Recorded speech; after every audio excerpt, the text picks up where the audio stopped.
This. I'm gonna Hello! try to check for update again. Hello, everyone. Welcome. We're actually starting generally on... Jesus, Valentin. That wasn't Yeah, even me. Jesus, Valentin. Goddamn, wow. Who was Man, it? you're on a Riley? roll tonight. I'm pretty sure it was Valtria. No, no. Girls it's don't burp. Hello, Sith Knight 20. Thank you so much for coming by. Hello, Zeph. I am not smelly. But anyways, I'm welcome. grabbing a beer. No, why does everyone always have drinking when, like, they drink during my games when I'm out? No one drinks with me when I have stuff. I'm drinking. Oh, is it? I mean, Oh, that shit, was I'm gonna go exactly get a the drink point then. was made. I'm gonna get a drink. Oh as well. my god. I I will remind my players and my viewers as well that any $50 tip to my Ko-Fi, I use that money to order a bottle of alcohol. It gets delivered during the game. I drink for any Nat 1, Nat 20. If the players drink me under the table due to their good or bad luck, everybody gets a level up immediately, no matter where they are in the story. I've been made fun of for very quietly saying I'm drinking. Yes. Did you? 1-1. What do we get if? Never mind. A handy. Anyway, carry on. Yeah. What I do we guess get if you're never offering it, mind. Undyne, I guess you're offering it, Undyne. You can give away whatever you want. All right, hello, everyone, and welcome to Blood on the Sand, another one of my D&D campaign featuring an amazing cast of Vtubers. And before I start my normal promos, I encourage you to please follow them all at those links there. Mora is currently on a hiatus from the game, and Sarah doesn't have Wi-Fi. I don't know exactly what happened, but I believe that her She Wi-Fi moved. went out in some terrible poop-related accident. She moved? moved. She moved because She her moved toilet her dumpy broke. from one town to another. Juan. I see we're doing this again. Juan. Hi, Fishy. Hi, Val. Hi, Riverman. Hi. I am a good Hi, boy. Ducky. Juan. So- All right, I'll get to the Juan. Hi. I'll get to the promos eventually. Juan. Maybe I'll just do them well barking. Juan.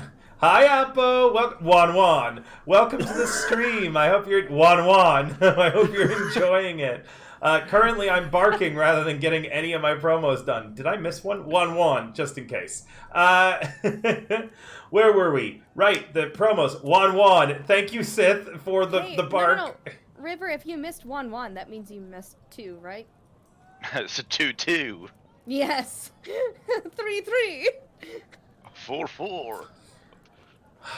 Juan. Where I'm trying to get my damn promos done. So yeah, remember any $50 sent to the Ko-Fi, we do. God, this got so unfunny so quick. Yeah, it's totally Undyne's fault. You know, I was gonna say it. It's not my fault. I was gonna say it, but I didn't want to. But thank you for being the What? ones to say it, chat. What? Fuck No, you, I'm chat. It's making funny as fun. shit. I'm making fun of Great. it. Don't worry, Undyne, you're fine. Here, look, I'll give her. Hold on, which one is she? I've been getting, you know what, in the one night that Sarah's not here, I get shat on by the entire party, okay? Well, because Except Sarah's for not maybe here to Val. get. Sarah's not here to get Val shit and on. Rye are just, Rye isn't helping, Val's been kind of nice, but I've been getting Been poked kinda on by nice? everybody else. And the So poor look, person I'm isn't gonna. even here. I'll punish the Now fish real quick. you have to guess which Val she means. I ate her. She's gone now forever. Behold. Who, Val? No, Undyne. I ate her. I ate the small You Undyne. did. She's Oh, been I eating. thought you said hey. I was like, wow. Salad. Give her back. You want me to Give her get back? Okay, fine. Bleh. They're so wet in there. Put me back. Put me back inside. Oh my god. Oh, wow. Anyways, oh my lord. For my promotions, remember, the best way to support the channel, first and foremost, is through my Ko-Fi. I get the money there immediately. I can, get the majority of it. Second best, if you did subscriptions, bits, or anything like that, you get to give a player an inspiration. Same for $5 on the Ko-Fi. Sly already did a subscription today, so who do you want to give an inspiration to? Tell you what, I'll let you have 2 if you don't give either of them to Undyne. I'm teasing. Give it to who you want. But regardless, I gotta lighten up on you today, Undyne. You're just too teasable. I'm today. getting finger blasted in the heart today. Oh my god. Wait, Never isn't mind. that a good thing? Never mind. I I don't have need no to let up on lubricant. you. I don't need to let up on you anymore after that Yes, comment. you do. So, Yes, Daddy, let up, please. oh, Jesus. So from players or from D&D, $50, I order a bottle of whiskey, shots, to the Ko-Fi, shots all night anytime there's a nat 1 or a nat 20. Let's see. Right. Secondly, if you like today's game, or if you just want to play any D&D, I have a bunch of different campaigns running, some of which are weekly, some are bi-weekly. That's the best way to join into one of them.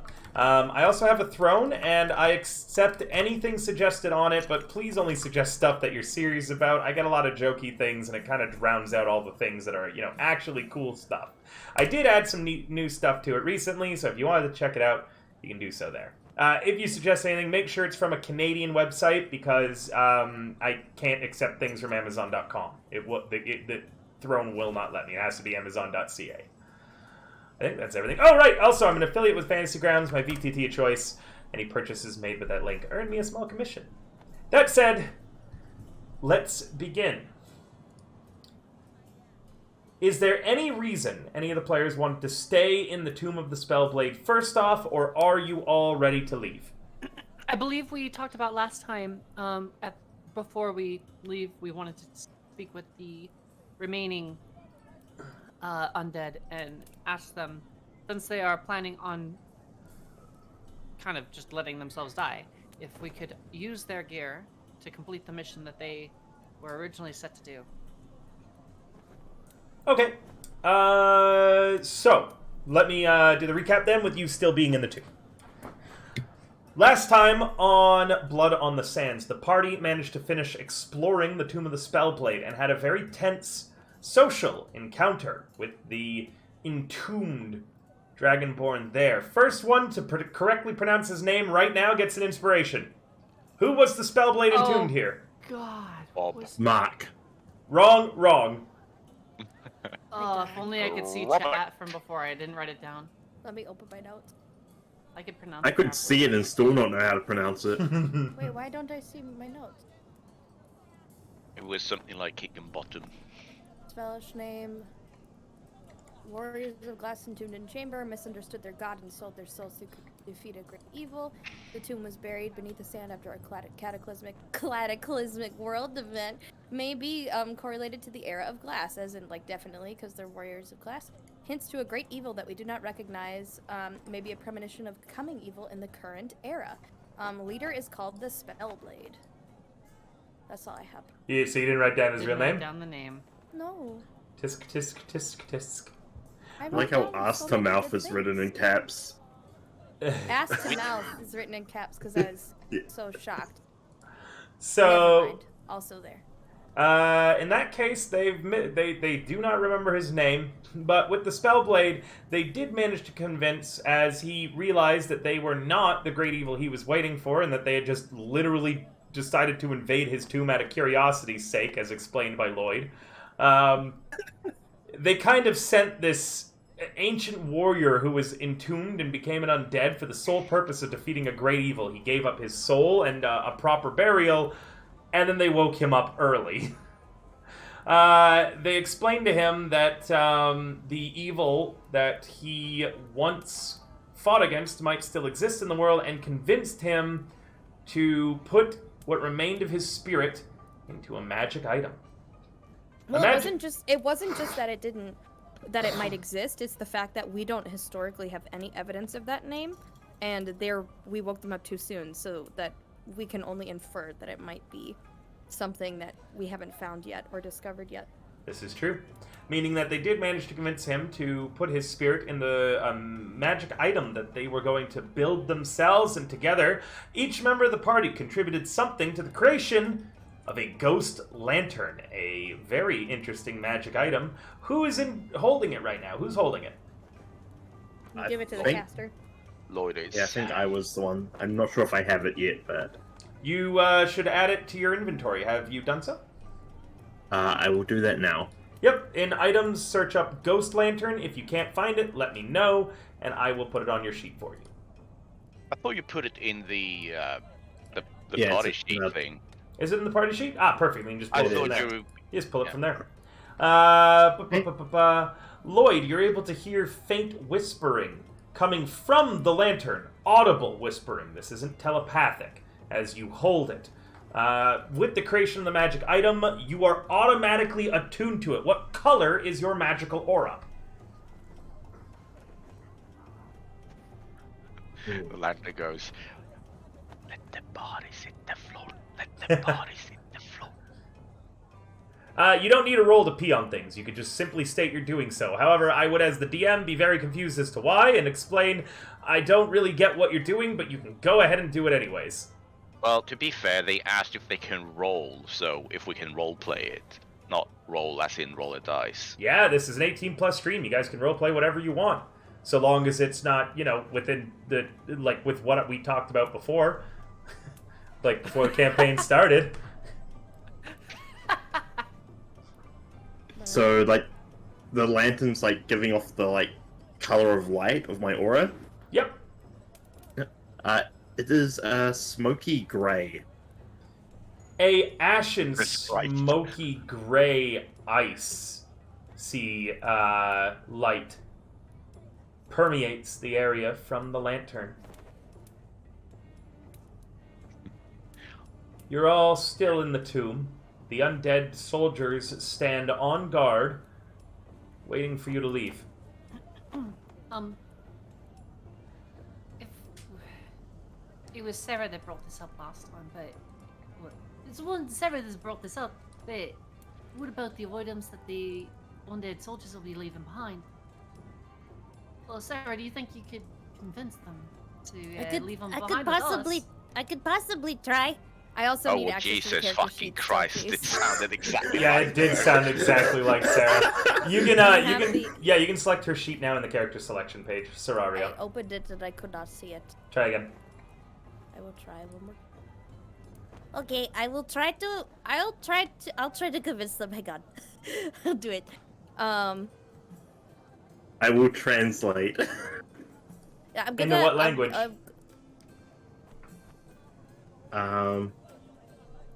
Holy shit. We don't even need Sarah here anymore, apparently, because... No! We need Sarah, fuck you! Today I've learned that in a Leave worst the- case scenario, I could kick everybody from this campaign and just have Undie play all the parts. Oh my Yeah. god. I Jesus. believe the guards spoke Dwarvish, right? So I will translate to Dwarvish. Okay?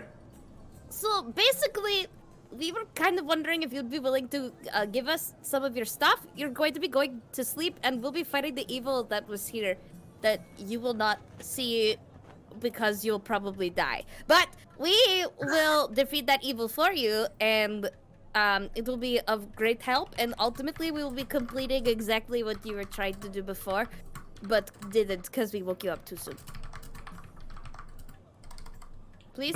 They respond in... the one on the far left responds in Dwarvish.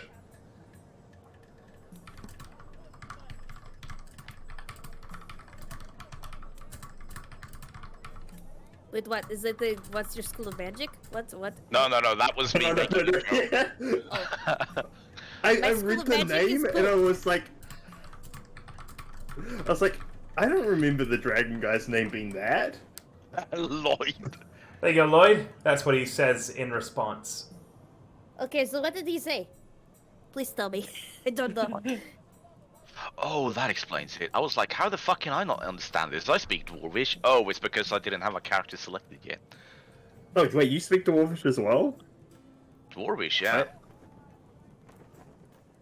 It's an option. Actually, hang on, let me double check. Why am I not doing this speaking wrong Dwarvish. again? There we go. We got it.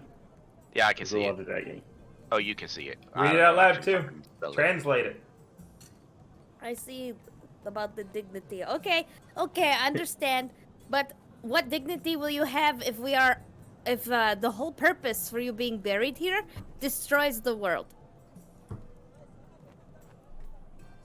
I think that would be a bit more mortifying than losing, let's say, like a cool sword or a shield. And it's not that we want to take everything. We just need all the tools that we could use to possibly kill this big evil guy that we don't know about. Roll Please. persuasion. Okay. Can I assist? You may... Well, yeah, if you can add to this. Never mind, I couldn't My speak web- Dwarvish. I broke my weapon, and it would be very beneficial if I had something to work with. I broke my weapon trying to get in here, and you see, without weapons, we're not going to be very effective, are we? To you, before you roll, the dwarfen undead looks at Xandra and says that. You have a floating sword behind you. You just go, I broke my weapon, and you just go. It's not floating. She's got it carried right now. Oh, okay. Lloyd's gonna like laugh a bit at this, but goes. He wonders what about the weapon that you currently carry. Well, you Well, see, that's this isn't my weapon. It's a gift from the GM that's being railroaded into big use. I didn't. It wasn't the weapon. This isn't my primary weapon. You see, and also it's fucking cursed.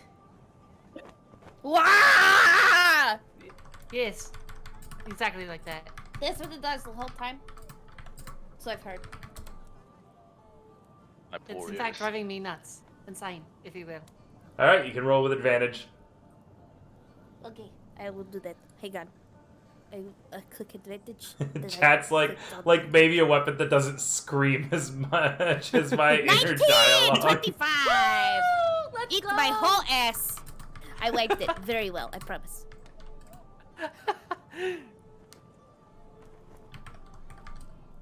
Just don't fight in his face, okay? Not this time, maybe next one. Unless he's into that, in which case, he's gonna have a good time. you got a big one brewing for? Yeah, always. Oh damn! Always on standby. One in the girl tank, who's ready one to for have spank. a good time. Yes. That translation's awkward, Lloyd, because it's not correct. The way you understand it sounds far ruder than the way you think that they meant it. Just, differences in language over time.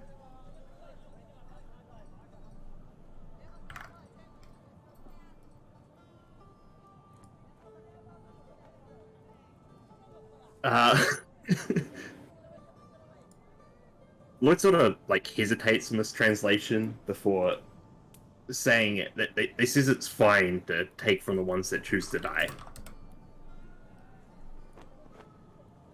I think. So any of them that are choosing to die? Which ones would those be? And are they going to kill themselves now, or are we gonna have to wait? What do you want to say to him, Lloyd? We're on a time schedule, okay? So how about you kill yourself quickly? What? I'll just say, so which ones of you choose to die?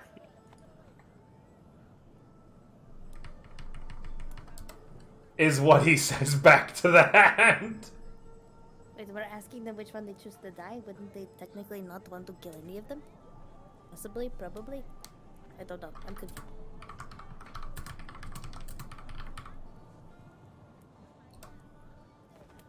Then he turns to the remaining soldiers. I suppose it makes sense for them to be I am simply a translator. unwilling to part with their weapons if this was their entire trade and livelihood. It's the last piece of them on this mortal realm once they disappear. I suppose I'm not really needing a weapon if I have No, to. but go they'd be without, super I can sick if we survive. got some cool stuff. Exactly. You know what I mean. Yeah. Perfect. I was your blanket, and basically you know. I know you. I know you're not. I know the feel of your body. We are the same. She like presses her forehead against yours and just stares at you Yes, unsettlingly. we are the same, I guess, We at this are point. the same. No, say it with me. We We are are the the same. same. Thank you. And then the dwarven undead speaking falls on his greatsword, the blade going directly through the tip of his neck. Whoa! As That so quickly. very, very quickly he does so, he then jerks his undead body, still on the blade, to the side, decapitating himself. Oh my god, that was the most mental thing I've ever seen in my whole life. It's then followed What just up. happened? It's then followed up by about 6 or 7 of the warriors doing similar things with their own weapons. Oh my god. As And I thought I was... they decapitate themselves, the surviving undead quickly take their own weapons and cleave the severed heads in half. Lloyd, you care to translate what happened before this? Please? Lloyd doesn't translate quick enough for us to understand what the fuck just happened. I know, but They Lloyd, just maybe said something paraphrase? and drunk Kool-Aid. He's still thinking, are they using the male or female pronoun in this scenario? Oh shit! Yeah, just... Jesus Christ, just paraphrase. They do so silently with as much dignity, grace, and honor that those choosing to, move on can manage in this kind of a situation. I've never seen anybody kill themselves so gracefully. Oh, damn. The remaining Kill themselves undead, again. the remaining undead warriors, after seeing to the bodies, hacking them up quite viciously to make sure that their brethren, don't continue existing as any form of undead, return to standing now at ease. But none of them show any differing in their states of emotion. Not even the ones who chose to die. And Lloyd, you can go ahead and translate their final words now, and then I guess start looting the bodies. I'm gonna go get some nuts. I'll be right back. Nice. Hey, Lloyd. Oh, very the wrong one there.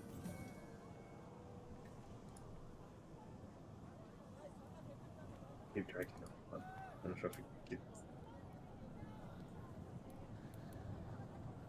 Wait, is it the green text that's me typing, or if I drag the ones, does it? I don't know what other people see on the end. I see both. I also see both. I see both. And the speech bubbles are translated for others as well? Yeah. Yeah. everything's translated. Okay. Cool, I just want to make sure I was doing it right. I guess if someone wants a weapon to take one now. What kinds of weapons are we looking at here? Glaives, scimitars, greatswords, nothing on touch seems to be magical. There's Glaives. also a selection of shields, Scimitars. and one of the undead was wearing full plate.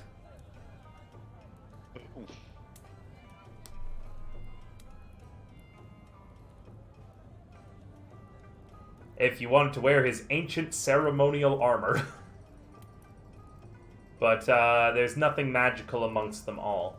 What you note looting the bodies is that each one of the undead was also buried with a small personal object, a trinket. And if you want... give me a moment. I said 7 of them did it. Let me just very quickly...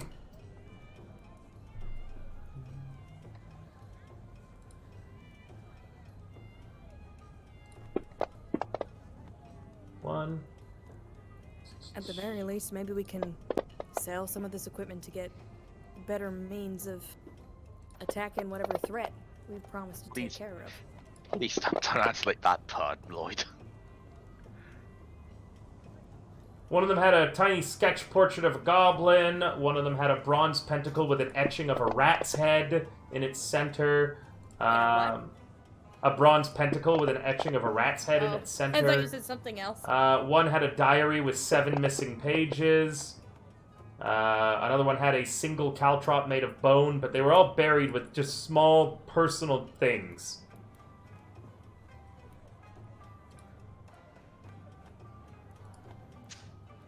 I think Deirdre takes Nice. each of these personal items and tries to find a way to, string some of them along a cord and loop it around her belt, and then puts the other things in her pack. Just to, like, remember what they sacrificed, I guess. You to do carry so. them with us. You do so, and you take comfort and solace in the fact that they, hopefully, in the afterlife, will be able to see you complete their task. Mm-hmm. That's the idea. Lloyd. There's about 5 that remained behind when all was said and done. So, there's, unfortunately, no weapons here that I am proficient with. Good. Sorry, Val. It's fucking, it You're is what it proficient. is. You're proficient with a short sword. Yeah, and there's glaives, scimitars, and great axes, you said? A singular greatsword. Great sword. Yeah, so it's not, nothing I can use, nothing I'm trained with. You're already trained with a short sword, though, aren't you? Yes, but there's no short swords here. Wow! That short sword. The one that's screaming in my head non-stop, you'd think I'd forget about that. Yeah, but you can use it. Shit, cool, thanks. I didn't realize that. Good point, Valentin.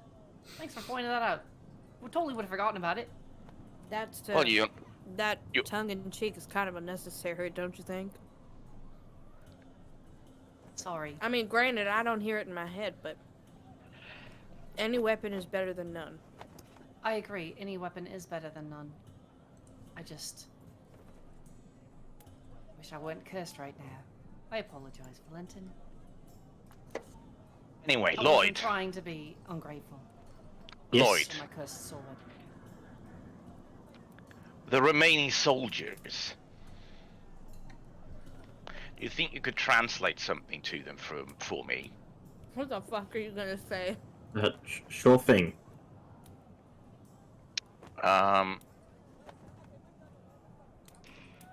So, there are more tombs like this one in the desert somewhere, is it not? Because there is one tomb for each of the legendary warriors.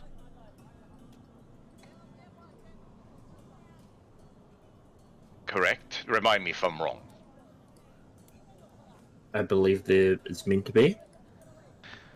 Well, as it's currently the era The of lantern glass, hisses.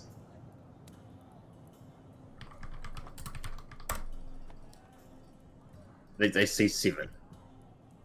7 other tombs. right? As there's, currently the era of glass, and there's a bounty of 1 million gold to find out why it's called the era of glass. There are many adventurers and adventurers guilds out there in the world that is trying to figure out what why the name era of glass is named so. And so, just like us, there are going to be more adventurers and adventurers guilds coming to explore the world in all different types of places in order to find out the truth. There are going to be more parties and adventurers than us that is going to accidentally stumble upon one of these tombs, and they're going to try to explore it. And they are also going to accidentally wake up these ancient warriors. So my suggestion to these that remain is that they perhaps go out to each of these tombs and, act as guardians or whatever for them to stop adventurers from waking those warriors up if there's nothing to gain from learning about this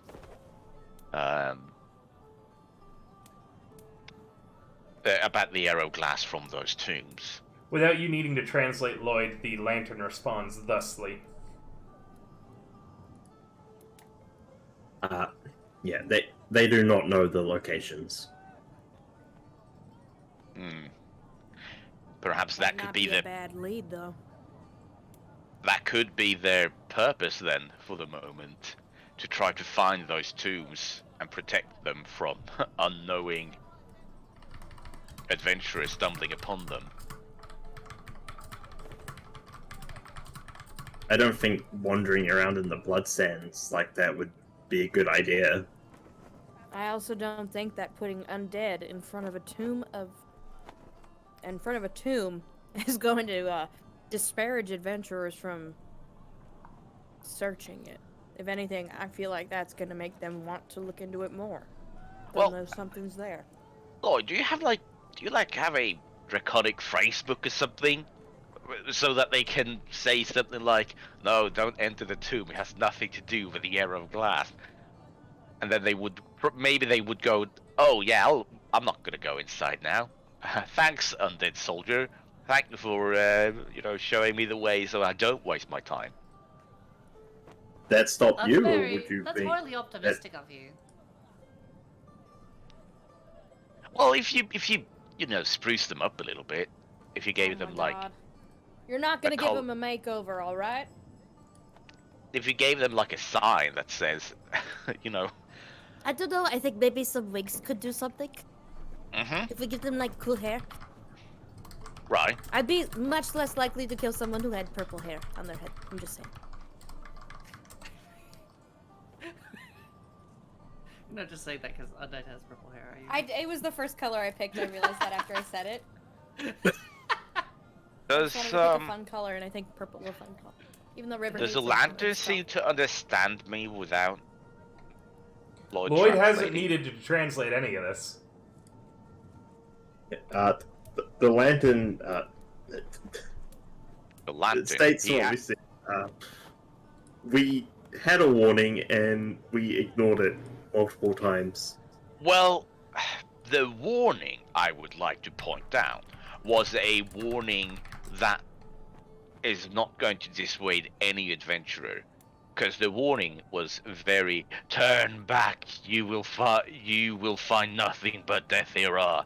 But sometimes a warning could be a lot more direct. If your warning was something more akin to don't step inside here, there is just a bunch of undead warriors from an ancient civilization that is going to be woken up ahead of time, and then they'll find out that they have no purpose.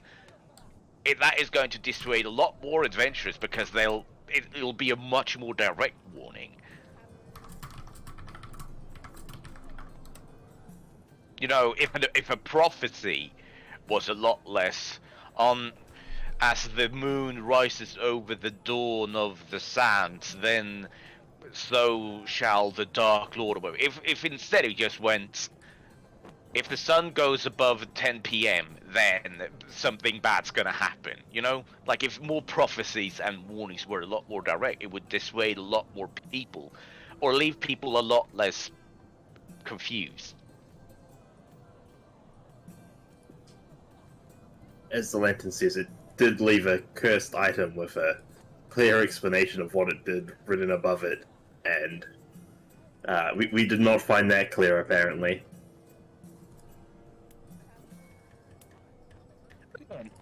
Very indirect way of, warning people. It did not say, hey, this blade is cursed and it will curse you by screaming inside your head. That would definitely not make people pick it up. True. He does. You know what? He has a great point there. He has a fantastic point. I would not have picked the sword up if I knew it was cursed like that. They're not referring to the sword, they're referring to the pearl. To the what? The pearl that I picked up and also was cursed with. I saw a had meme on fantastic Planet. time in this dungeon. I saw a meme the other day, Valtria, that I'm gonna be posting soon. I just have to find it again because I lost track of it. That the most important player in a party is the one that touches all the cursed items first. Just to take the curse away from everybody else. To save the squad. I will be the curse bearer. But I will shall shelter thee. Valtria, curses. there was no warning written anywhere near that pearl explaining what the curse was. You actually still don't know, and you haven't felt anything untoward. Oh, true. Okay, so I don't know that I was cursed. Yeah. That's what you're saying. Yeah. Also, isn't Clang Clang the one that attuned to it? Yeah. Yes, but I touched it first. And took it out of the wall, which is when I described the weird, spooky shit happening. So they actually don't know which one of them is cursed. That's true. We just assume it's Valtria because, you know, she's very curseable. Yeah. I mean, who wouldn't want to be around her all the time? Appo says, Mama sure does love getting cursed. I sure do. I Right. got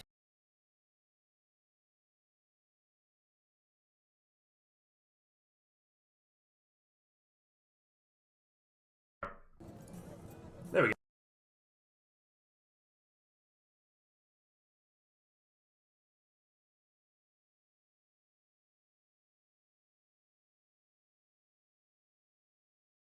Okay, can I hear now? My headset did something really weird. One of I the wasn't many able to hear monsters anyone. in the sands.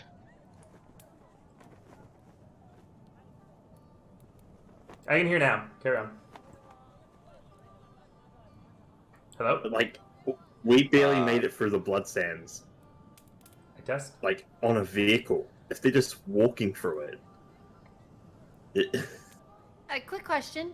Was the blood sands even a thing when these guys got put in here? Did they even know about the blood sands? I mean, it was a catastrophe that covered the tomb. So they wouldn't. It happened after they were buried. Then there's no They way do for them not to get know out of the here in blood first sands. place. Yeah, there's no way for them to get out. But they worship Brother Sand, though, right? And Brother Sand was the god that came after that other god, wasn't it? Brother The one Sand that- no, is the one who that- cried tears of blood over the death of his brother, Skoran. Yeah, so... And these guys worship Brother Sand. Oh, are you saying these They guys... existed at the same time. Yes. So these guys could have worshipped Brother Sand and just known that Skoran was, you know, around as well, and they were still around when Skoran was around. Yes. So they might not know that Skoran is dead. Do you say that out loud? Well, I mean, it's already been said out loud.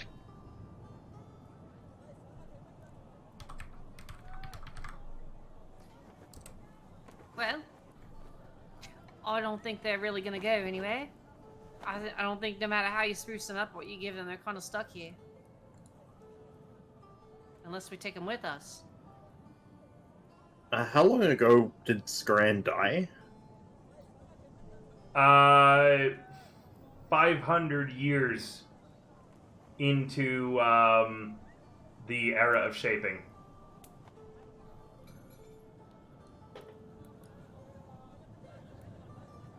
And these guys... Shaping was the first era. Yep.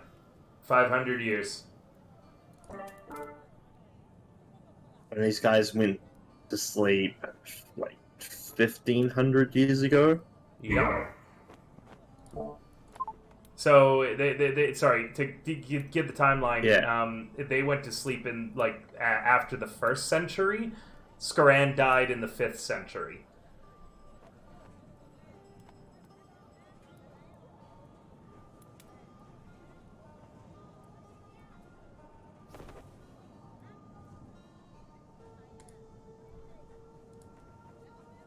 People don't know what they're saying, Lloyd.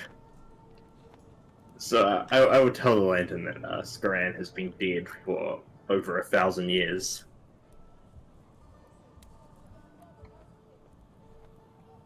Yeah. But... So were these around when Skoran died? They had already gone into their slumber before he had died. Test. Okay, then... As far as they're aware, it's impossible. or Skoran to be dead. Yes. Well then, Mr. Lantern. Up top, you can see what is the after effect of Skoran dying. Because Brother Sand cried tears of blood because his brother died, which formed a desert up top.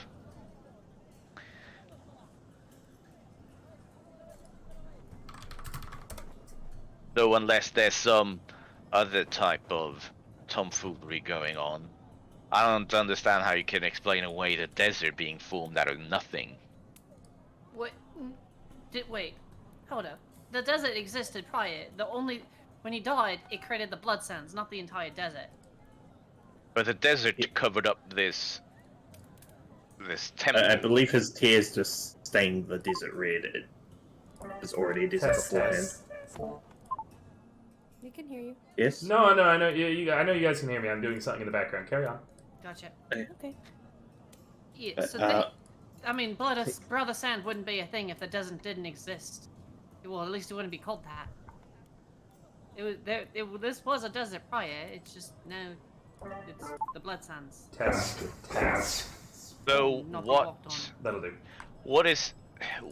Then why did the sands cover this temple afterwards?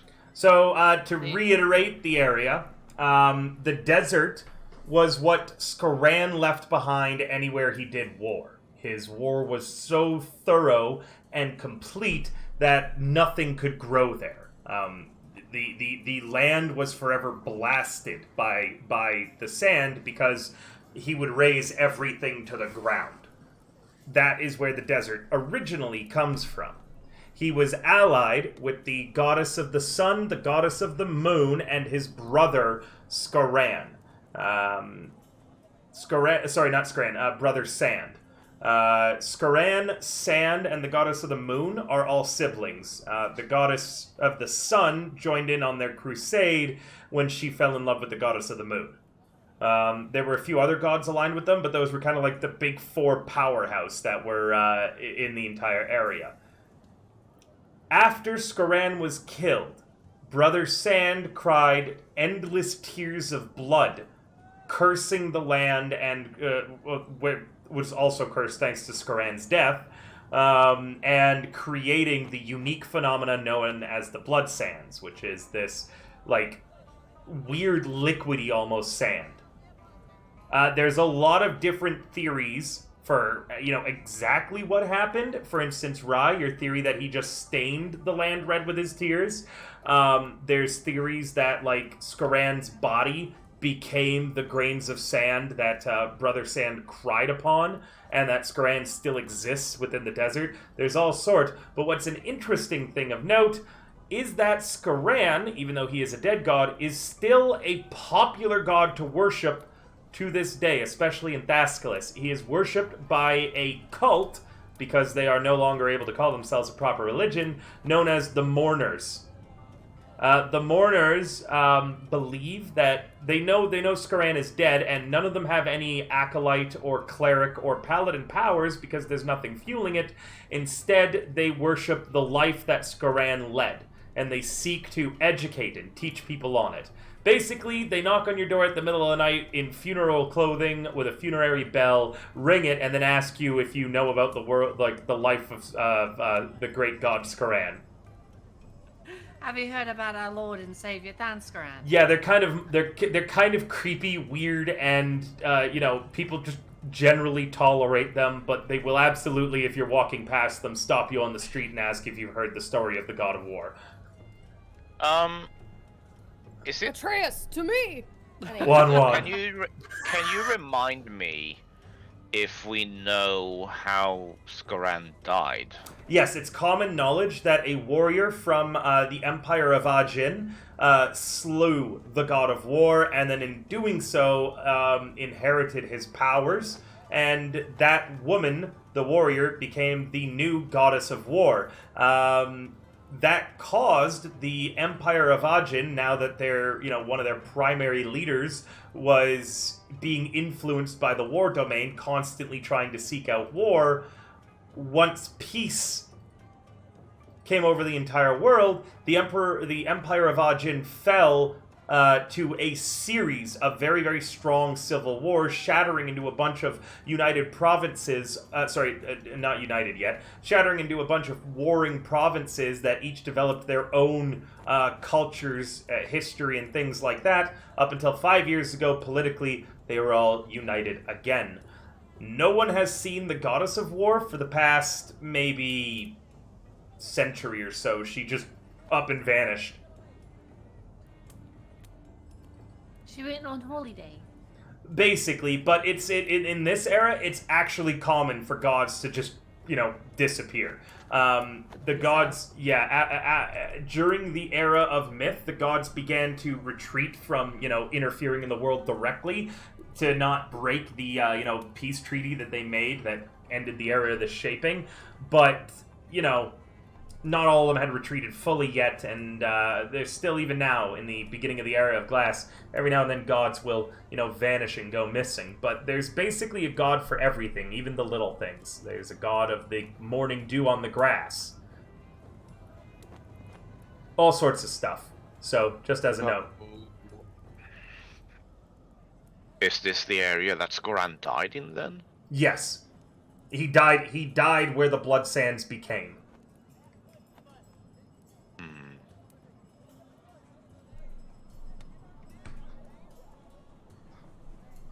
The Blood Sands encompasses several hundred miles, by the way.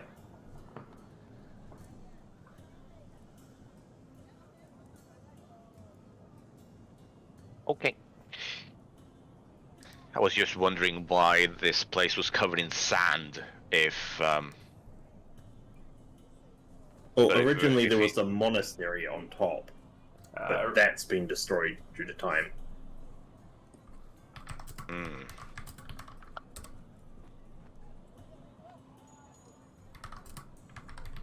The monastery on top Entire got... city, apparently.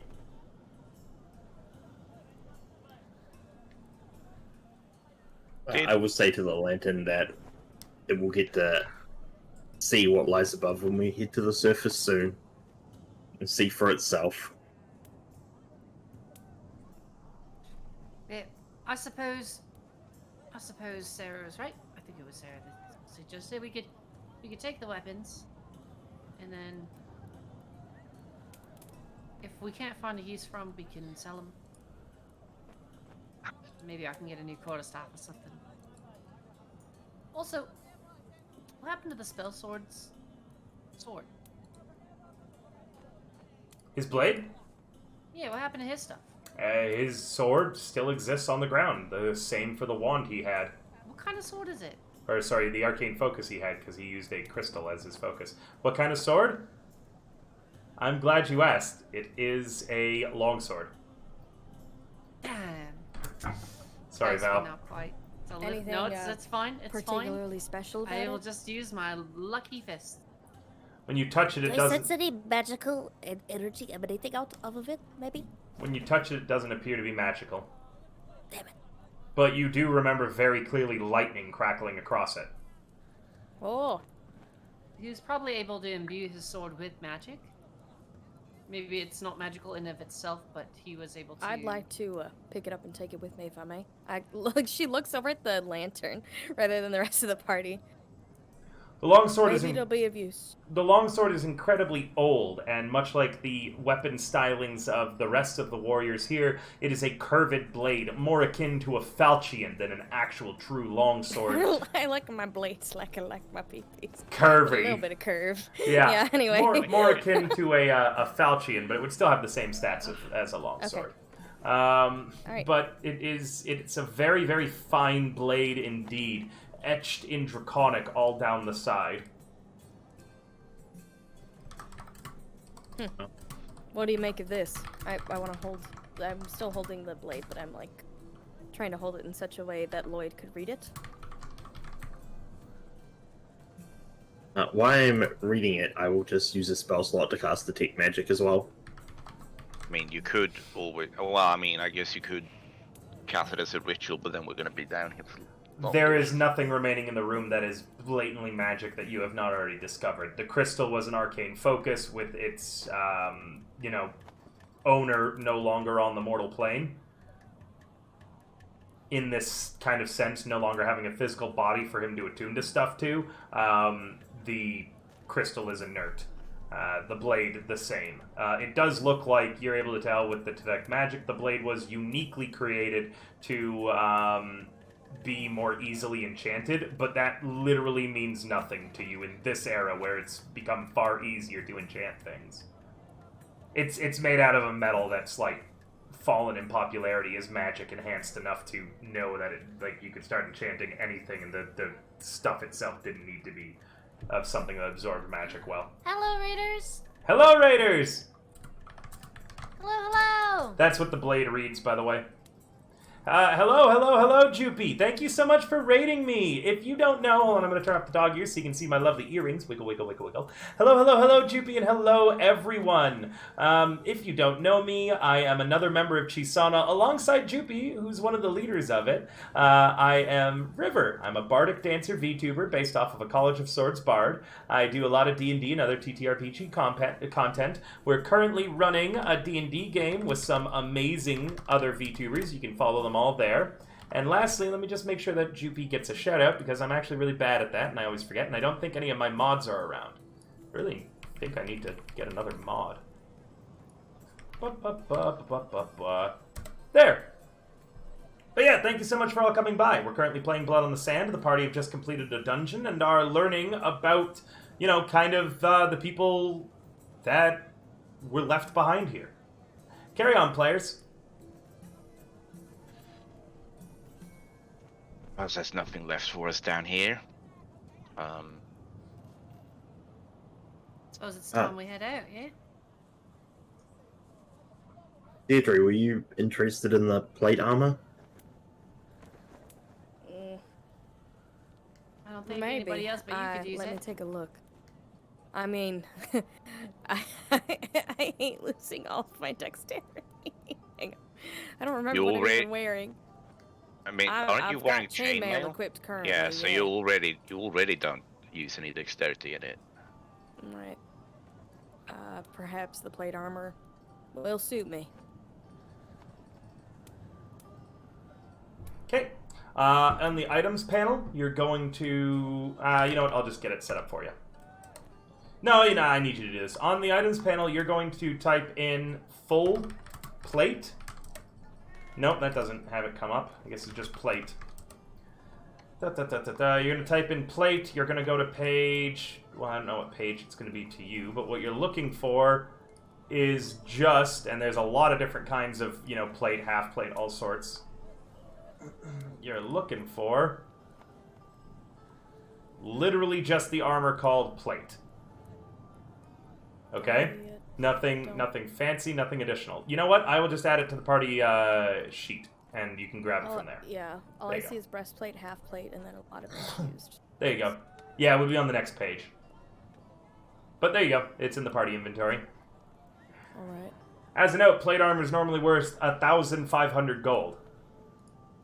Oh, damn. This is emblazoned in the insignias of a long-lost and dead city.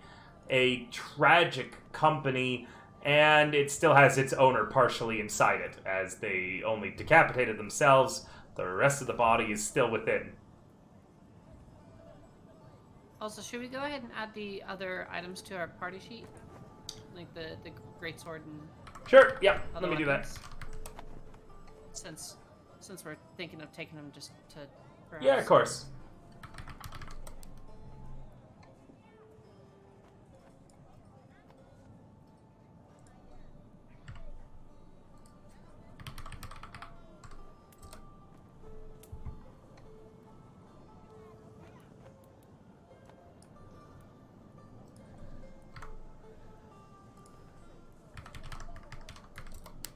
That's 8 weapons. Didn't you say 7 people killed themselves? Yes, and then I included the greatsword and the longsword separately. Okay, gotcha. Yep, I hadn't expected you to loot the dead, so I wasn't being exact on the numbers because I didn't want to pull up the previous encounter, see how many there were, calculate how many would have killed themselves, so I'm just putting in some stuff that you would have gotten off the bodies. Gotcha. Okay. But I'm ready to get on out of here. Perhaps maybe some fresh air will help me clear my mind. I don't know if this Sounds screaming pretty will ever fun, go yeah. away. Yeah, let's get out of this dusty ass too. Then you can finally see where we are, Sarah, since you've been kind of a blanket the whole time till Yeah, now. blankets don't have eyes. I could use a little bit. Maybe take me for a walk. I don't know. Stretch my legs a little bit. After being a giant woman, and then a small woman with a big arm, and then a small woman with other big things. Then now I'm just small. So that's where the phrase blanket expression comes from. Nice. Does it? Does it? Alright. Does it really come from that? You guys begin heading your way back through the tomb, and as you get to the first major obstacle... Also, whoever's taking those weapons, the glaive, the greatsword, the longsword, the scimitars, I do need you to now pull it onto your inventory, since you're taking them with you, so this way, you know, if you're carrying too much. They are in the party sheet. Feel free to just grab and drag and drop them onto your stuff. As you're approaching the first one, first traps that you were worried about going back through, the lantern whispers, a magic hand comes out from it, wispy and gray, and gently places itself on the wall. A surge of magic energy goes between the lantern and the wall, and the traps are disabled. How do you add... I'm trying to drag things from the... Onto your Drag- inventory drag tab. the little dragon. You have to Yeah. click Oh, on you drag the red dragon? Okay. symbol. Yep. Could I take one of those scimitars? Oh, right. I just see Deirdre snatching everything up. It's like, I was just yoink, trying yoink, to be yoink, considerate mine. of the weight. She's probably also very strong. Oh, right, yes, but I could actually use one. Well, I gave you one, so take it. You Yes, bloody I bastard. took it. Jesus. So, oh, sorry. Is So that yeah, what I see? Undyne, you spend 10 minutes, unhooking the corpse from the armor, and then it's going to take you another, 10 minutes to, well, it'll take you 5 minutes to take off your own armor, and then another 10 to put on the new armor. Shut up, Sly. Can Okay, we assist? there's like this little montage where Deirdre takes off the arm. Well, actually, this would be cool, not just in a sexy gremlin way, but she starts taking off her chain plate, and you get a better look at this mark on her back. And we've kind of established that Val and probably also Sarah recognize that there's like a brand that is similar to what they have seen, but it's a bigger brand that like obscures part of it, so it's really hard for you to discern what the original marking looked like. But there's this huge, not a tramp stamp, you asshole. There's this huge scar. She's just got a in the shape massive tramp stamp. There's a huge. Sorry. There's a scar in the shape of a sun on her back. With rays of light kind of streaking out, and then it's this weird like pinkish green color, like or maybe it's dark green, but you can see that it's like marring more of her back. Maybe she's wearing like a white shirt underneath her armor or whatever, but you can still see some of like through the sweat of like carrying all the shit and fighting. You can see that the mark is covering most of her back. Would I be able to discern more about her stigmata, especially because a lot of the studies that my group was doing was on stigmata and the relationship to souls and potentially rebirth? Of course. Right. Quick question as well. Quick answer. So if Deirdre has to first unhook her own armor and then also unhook the armor of the dead dude, could we help Yeah. That's what I was in asking any her. way? Because I think you can help someone with taking off it heavy goes armor. faster. It goes quite cool. Mhm. Okay. Would you like a hand with that? We could help you get your armor on. She kind of gives side eye before acquiescing with a shrug, because it's hard, but it's like an intimate thing to have somebody help you with. You have to trust them a lot, and I think she's like realizing that you've earned most of that trust at this point. Well, But still feels kind of uncomfortable, clearly. I suppose I can help by taking off the armor of the dead warrior, while you help Deirdre getting out of hers. I'm not squeamish about the gender of the person helping me. This is just... Well, no, but I know how heavy armor works, so I don't need instructions on how to take off the armor on the dead corpse. I suppose that's true. River, remind me, the stigmata, was it just as simple as, like, one of them being for, like, the people who... Like, I know that there was this entire caste system almost associated with it. So, there's a lot of different stigmatas that have been recorded. Those that match one of the high priests, past, present, you are blessed. One that does not match, or not having one, you are cursed. She has... You're looking at her stigmata on her back, and you see something that looks like it might mark one of the blessed stigmata that was very intentionally defaced and marked. Zonder won't say anything about it right now. She does, you especially because she's behind you. Unless you're like got your head craned to look at her face the whole time. She would very clearly take a good look at it, but you wouldn't see that, and she wouldn't say anything. Right. She would acknowledge. I think knowing who you are, though, stigmata. she's aware of the fact that you're probably going to recognize something, and her she seems tense, but not like mean, or there's no animosity. Mm-hmm. If it makes you feel better, there's a reason I'm out here and not back there.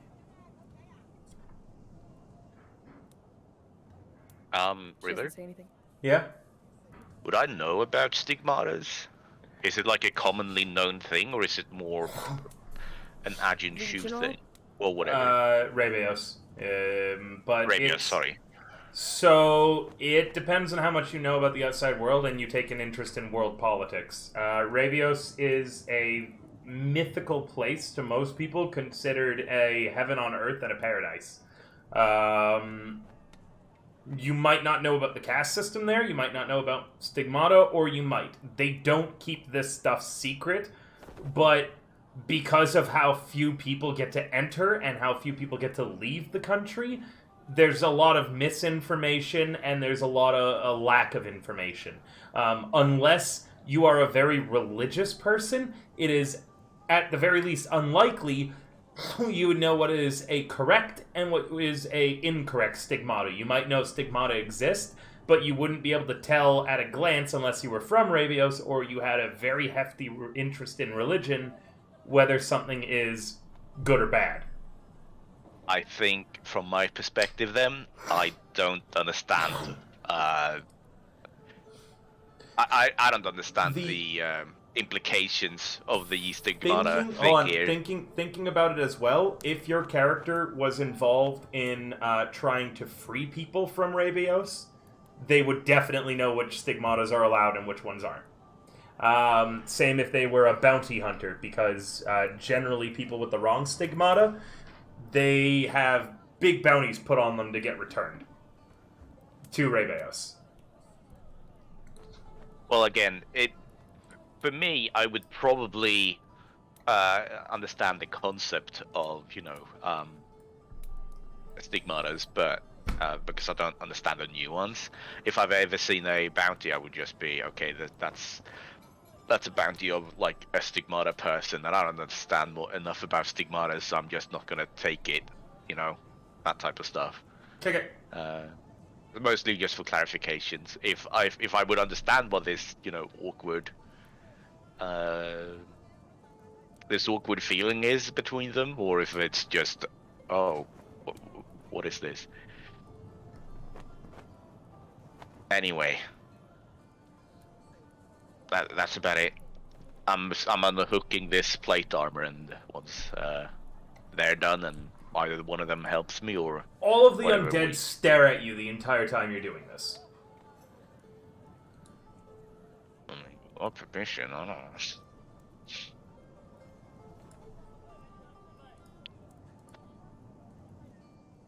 And eventually you guys finish, unless there's anything anyone wants to do during this process. Lloyd? Nope. I will just be packing up, getting ready to leave. Okay. You guys then, after getting Undyne all hooked up in her new armor, you guys then proceed to leave. The magic lantern, as I said, disables the traps on the way. You all return above ground to where the mercenaries who have been waiting for you are. Just hit me that we went down there a day ago and then we didn't come up for a day. Like, well, I guess they're dead. They could have thought that we would die. That we died Honestly, down A there. day's not that much time. Were we? Yeah, we were gone. We weren't gone a full day, right? Because we went down. And then we had a long rest down there. Yeah, but a long. Well. Yes, but it wasn't like a full 24 hours because. Oh, that's true. That's true. Yeah. Because we didn't go down at like the very start of the day, did we? Or did we? I Remember. do you remember that we slept first, and Yeah, then but was it like a full 24 hours between the time that we did like we woke up and went down? It has not been a full 24 hours. Yeah. well, technically it would have had to because you can only benefit from one long rest in 24 hours. But Well, I guess well, technically. yeah. Captain Nahadana and First Mate Dustwalker welcome you back up immediately. It's good to see you all. The sand skiff is prepared to go. It's good to be back. Did you Oh, find anything useful down there that will help us get to Nessa safely? Sandra like looks down at the sword in her hands and like hears very vividly the screaming in her head. That's debatable. We found definitely some good stuff, but yeah, it's mostly the lantern we got. The A lantern lantern. does, yes, the lantern.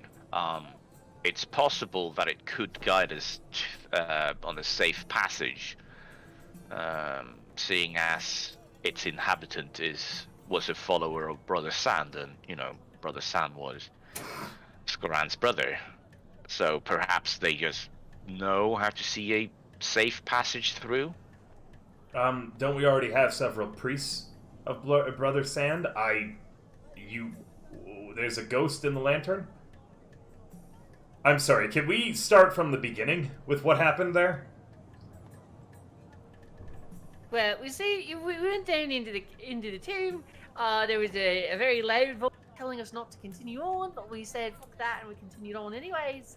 A couple of us nearly died. We followed. Also, I'm here now. Shadows. Hi. This is yeah. my friend Sarah. She's from Ravius as well. I'm also I- here inside of her pack. She was a there. blanket for a long time, up until just last night, when she turned back into a living being instead of a blanket. And then we fought some undead, and we woke some up from their sleep, and they were waiting to wake up for some super big evil being that doesn't exist yet. They got all depressed, and we turned one of them into a lantern. The muscular, tanned female half-elf crosses her arms. Well, if I've heard stranger tales, I misremember them now. There's a lot more details in there that would probably make it more interesting as a storyteller, but I'm not very much into that. Not very good at telling stories. I don't wish to entrust my men and what remains of the crew to a ghost in a lantern. Well, I wasn't suggesting that it was gonna guard our way. I know we've got priests. I think it'll help us in certain tasks. I don't think it has anything to do with us crossing the blood sands, though. Your charge, the noble Yeah, is he still around? Yeah, she looks over to where Phazon is, and the spoiled, rotten brat is still just sitting almost in exactly the same spot you left him, expression exactly the same, staring off at nothing. Man, I almost forgot we were taking care of him. As for the other guy...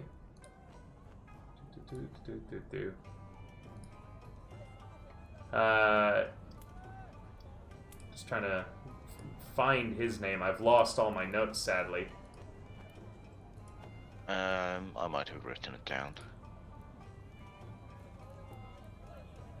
Oh, right, I'm sorry. And The elf that you're speaking to is not Captain Nahadana. That was Majida that you're speaking to. Captain Nahadana is the captain of the ships. He's Yeah, not the with big you. ship that left. Is it? Yeah. Is it Nazir? No, Nazir is the snake charmer. Oh. He's the guy's dad. Oh, right.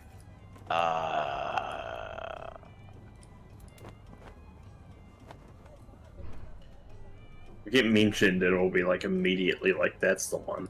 Yeah, I just forget what it was as well. Damn it, was it not taken down? I would have to go back to find his name. I think it was Naharim, but I'm not certain. Yeah. That's Yeah, what yeah. it is. That's It what was is. Naharim? Hell yeah, I remembered yeah. it. Someone take it down as a note, please. That's amazing. I don't have any of my notes. I still remembered it. Naharim. Naharim, he's still generally secure. You guys did give him a weapon, but the crew have re-tied him up while you were gone. Did no Harim behave? I suppose you could call it that. Very He well, hasn't maybe we tried should to be on our escape way, his then, yeah? bonds, but then again, we haven't given him any opportunity to.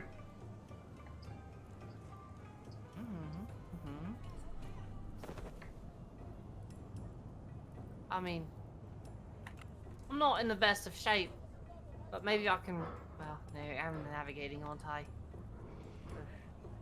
Why is this guy tied up? I don't actually know. Oh, long quick of it. He- Our mission, our task, is to get that one, and Sandra will point to the little princeling, across the sand. But he's kind of a brat, kind of a spoiled little prince, and that one over there nearly got us all killed by luring in a large monster to where we were, to our location. He's tied up, so he doesn't do any more harm. But we're hoping that we can change his mind on things. We can either leave immediately, Dustwalker says, or we can take one more night here. We have the supplies to warrant it, I believe. Our We could water definitely use- runs low, as a statement, however. I mean, I could do with the rest, but I could also continue on if we're feeling the need for quick movement. How long until we reach? Where the fuck are we going again? Nessus, and 2.5 more days maximum. The skiff is larger than, is faster than the larger ships were, and we don't need to keep pace with them any longer. I intend to work us to the bone to get there, as quick and swiftly as possible. Zandra, could you perhaps maybe rest on the skiff? So long as somebody else can take control, since I was the one driving it or piloting it, whatever it's called when you the guiding skiff. We can have one of the crew members do that. However, I fear that should you not be at tip-top shape, if our pursuer manages to find us a second time, we only made it through at all thanks to you and your efforts. It's true. It's true. That was a good bit of luck. We Hell, can. if you're so worried about it, I could rest here. We are ready to go. This is your decision. Technically, it would be his decision. Dustwalker gestures at Phazon, but he doesn't look like he's capable of making any decisions right now.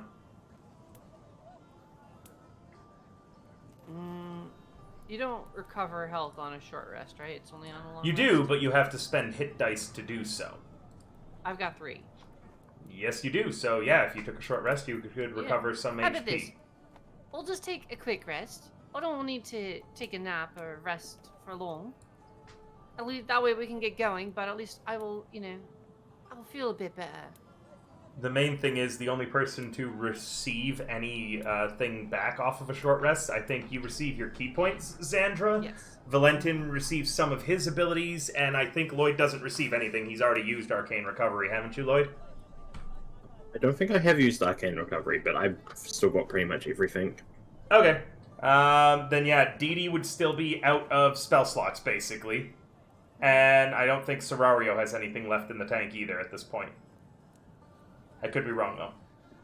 You could have some sorcery points if she can convert, but other than that, I don't know. I don't know if she used any. You also said that, did you say that Clang Clang could retrieve half of the arrows that were spent? Yep, every combat, Clang Clang retrieve half arrows that are spent. Okay. Meaning that she unchecks the boxes, half the boxes, and then retotals in the new number. So she spent a total of 24, so she'd get 12 back. Yep, meaning that you now have 12, however much, yeah, so 12 take away 40 is how many she has left. So 28. No, she didn't. She didn't spend all 40. Yeah, no, that's not what he's saying. That's fine. That's fine. I'm Just the way you're doing it too is fine as well. Just the way that I'm doing it is easier to track. But it's fine. Don't worry about it. Gotcha. Clang just can decide how she wants to do it on her sheet when she returns. Gotcha.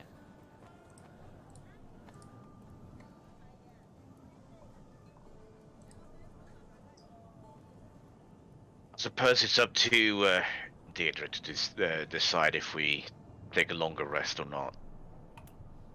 Deirdre and Serario. Well, we did just go through a whole ass tomb. I don't know that it's completely unheard of for us to take a break. Unless we have some sort of rush. I was only concerned about the water. It sounded like we're running low, but if you need the long rest, I think we'll be fine. We should manage. I mean, I've got plenty of things that I can do without the spell slots, but if you need healing, you're gonna be out of luck pretty soon. No, I should be fine. Oh, I see what you mean. Sorry. Yes, understandable. Sorry, I'm a bit slow. Forgive me. It's all right. You and me both, sister.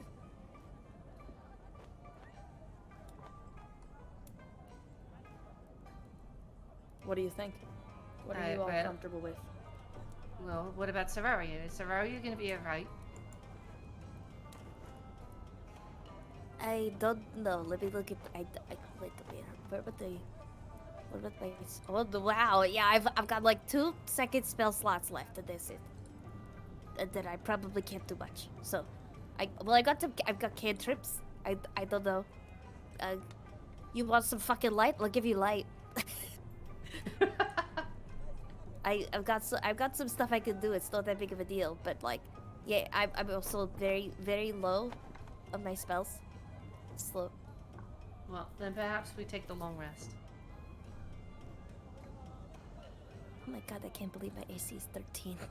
I'm so squishy. Do you have mage armor? I don't know. Let me check. Yes, I do. Then you're in a better But I don't position have than any. Lloyd. No, unless I cast mage armor at 2nd level, I cannot cast it. In the 1st level spell slots. My AC is apparently 16. Alright, are you guys taking a long rest or a short rest? The fuck do you have 16? You know, why is your AC better than everyone else's? What? Yeah, you should not be having. Yeah, I just thought I 16. was like confused. Why am I 16? Maybe Why am I someone 15? toggled. Maybe someone toggled. Maybe mage someone armor. cast mage armor on you.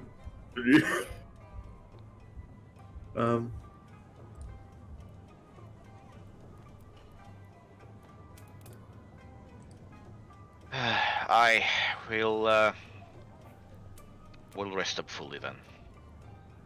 Alright. In your guys' party sheet, go ahead and set your watch orders.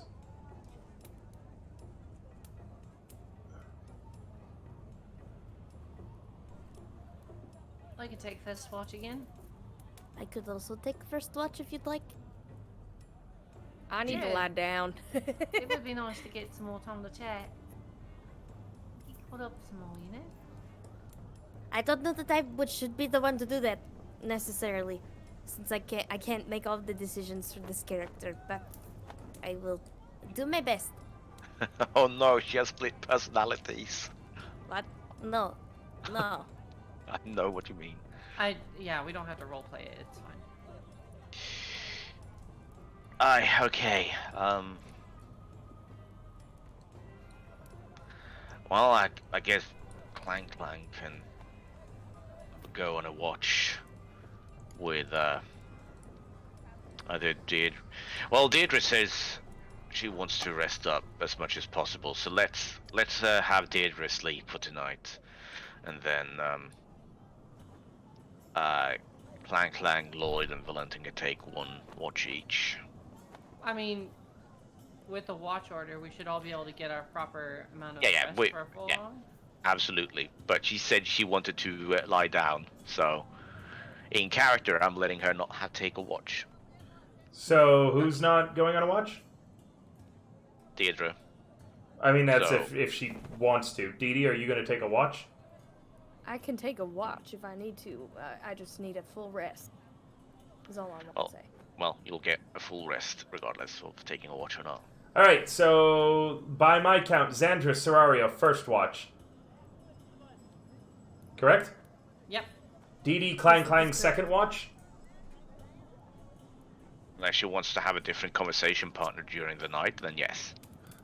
Lloyd and Valentin, third and fourth? We're on... Boys' Yeah. night? No, we're on separate watches. Separate boys' night?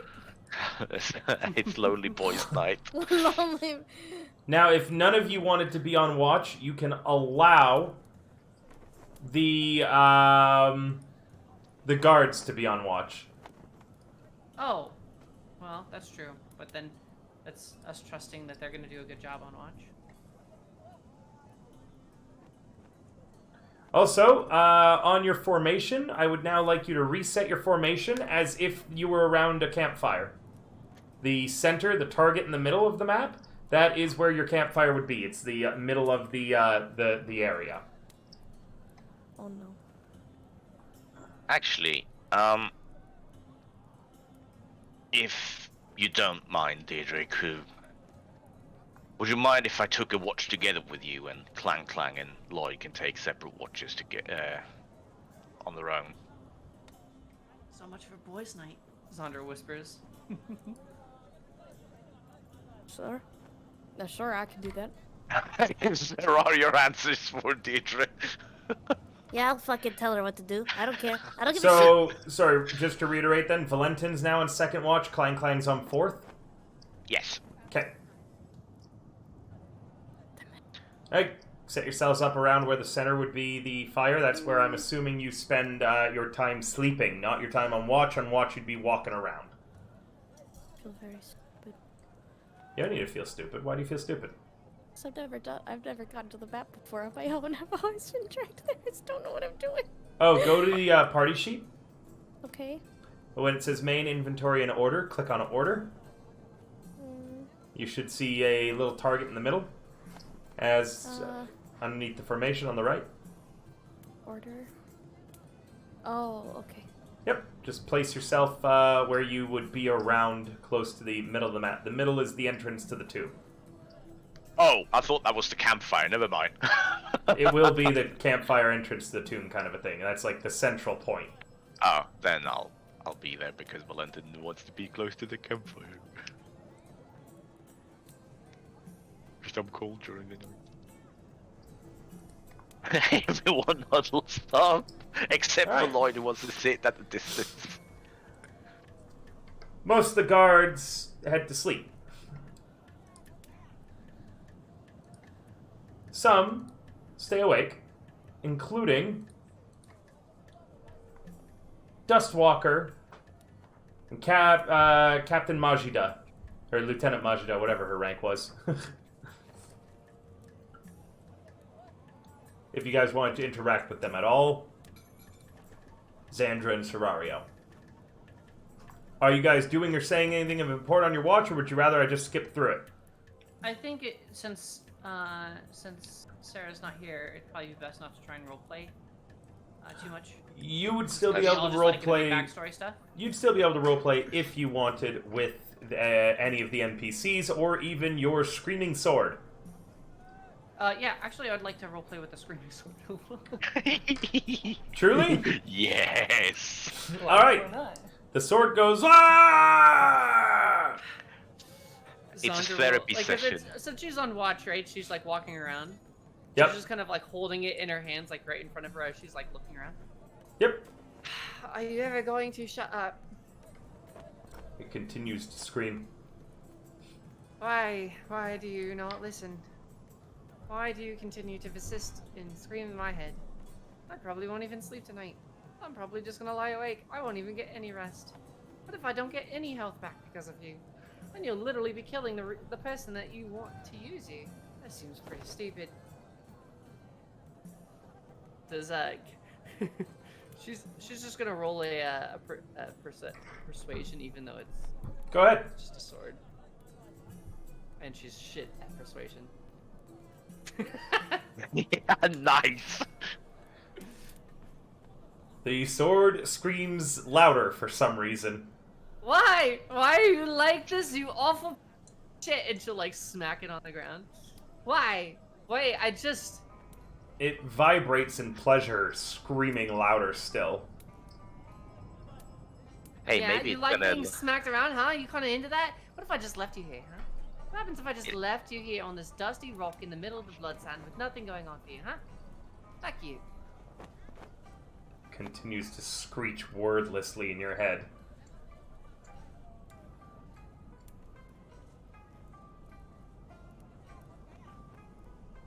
Hmm. Are- You're not afraid of intimidation either, huh? It continues to scream, but you could. Oh, you intimidate it? Yeah, when I was insulting it, saying that I would leave it here, I rolled an intimidation. Is that fine? Yeah. You hear an angry voice growl, "Try it!" before it just returns to eternal rage. Yeah, you were here for how many hundreds of years on your own, yeah? You were here alone for how long? And you think I won't just ditch your ass here again? What have you done for me except for screaming my head? What's You that? think I can't punch things on my own?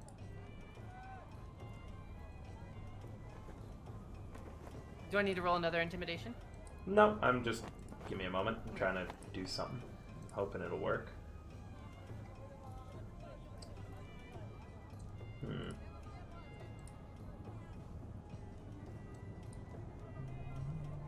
By the way, she's not screaming any of this. She's like got the sword like close to her face and is kind of talking in like more of a hushed tone, but like you can tell there's agitation in her voice if you were listening.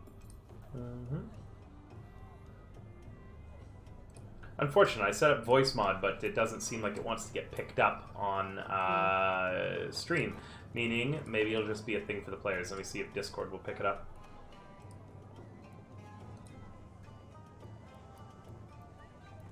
Nope. Oh wait, yes, there it is. Testing, Discord, can you hear me? We can hear you. Okay, good. Let me just double check to see if I can't get it working on... Well, No, were does we not supposed to seem notice a like it will. difference in your voice? Huh? No, you will in a moment, though. Okay. Can you repeat the last thing you said to it? Just testing my short-term memory now. I think I said, I think you were here for how many years before I got here, and what have you done for me since? Absolutely nothing. I could fight on my own without you. You think I would just ditch you, me! you useless sword. Use me! You're really quiet. What the fuck was that? You're really quiet when it's coming.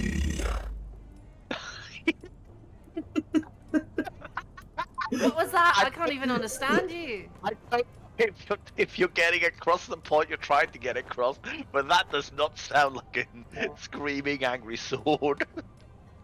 You slain is what I heard.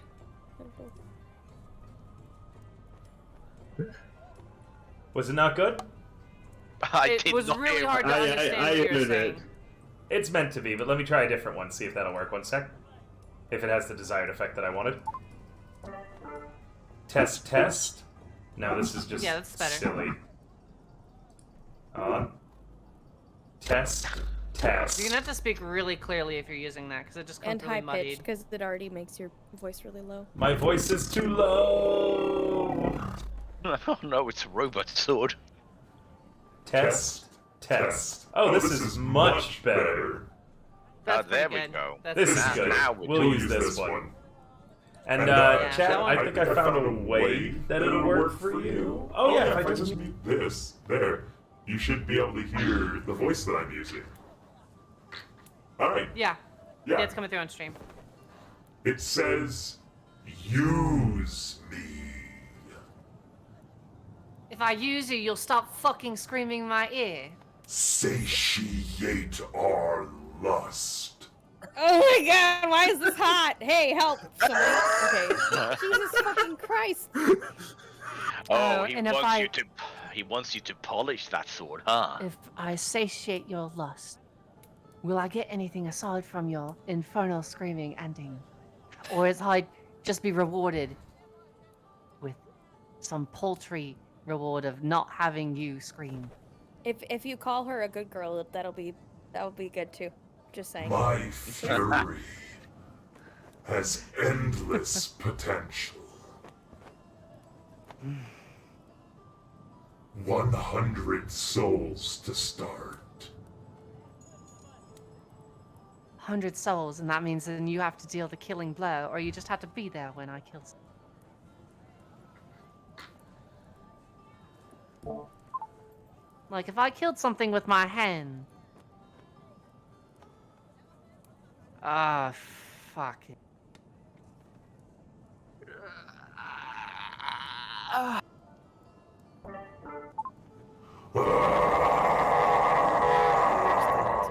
just Discord cut it out. Volume warning.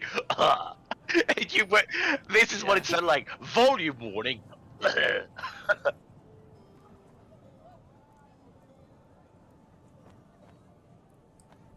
it came through on Twitch, I think. Okay. Alright. Well, I got some info out of it. That was interesting. 100 fucking souls. Are you kidding me? She kind of like shakes the thing again and smacks it on the ground. 100 souls. Is everything This is- all right there, Zandra? Dustwalker says, kind of looking up at you. Yes and no. Yes and no, everything's alright. This stupid sword likes to speak in my head, and it demands that I kill things with it, which is great, because that's what swords are designed for. But it wants 100 souls. Of what? It doesn't say. Well, could I just go out and kill 100 bugs on the ground? Can I stab 100 ants? Will that work? It doesn't explain anything. It just gives me vague answers, and then I'm supposed to know what to do with it. It's driving me nuts. I'd assume if it's a. Oh wait, I'm not awake. You Well, seem I mean, so- like, I think killing some bugs would be pretty lame, personally. Is No, I agree. It would be very lame, but it doesn't explain what it needs. is Can I just go out and kill some like cows? Does it have to be something? May I offer What value of soul? some advice, Zandro, or would that be unwelcome? No, any advice, please, for the love of God, get this thing. Anything that I can get this thing to stop screaming in my head, that'd be fantastic. You give a brief explanation of the blade and its abilities to Dustwalker, and the dwarf scratches his chin. It sounds as if a spirit or a being with much pain in their soul died while possessing the blade. Is it right to give in to its demands and give it more bloodlust? Wouldn't it be better to see the soul placed to rest? Perhaps yes and no. I mean, if I died and I was angry and I wanted death upon my enemies, perhaps if somebody could carry out my last wishes, then I would be happy that someone did that. It's not like I'm just gonna kill anything that it requests. I'll only kill things with it that I was already going to kill in the first place. He frowns But I at that agree with answer. you. Bloodshed begets bloodshed. Yes, and are you suggesting that we won't fight and kill enemies on our journeys? I'm Are we suggesting taking a peaceful that approach to this in all elements? I'm suggesting that perhaps that you not seek to feed the blade lives in such a manner. It's a rickety rope bridge that you cross when dealing with such things. The sword is always in your head, you said, correct? How will you know that it doesn't influence you to kill those who didn't deserve it, just to cease its screeching?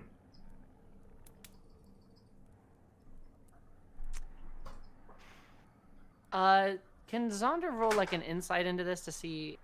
Because I mean, maybe onto her own. Like she's rolling an insight on her own mind at this point to see if she feels like the sword is actually having an effect on her, or if it's or if it's just screaming. Like she wants to know if she feels like there's been a change.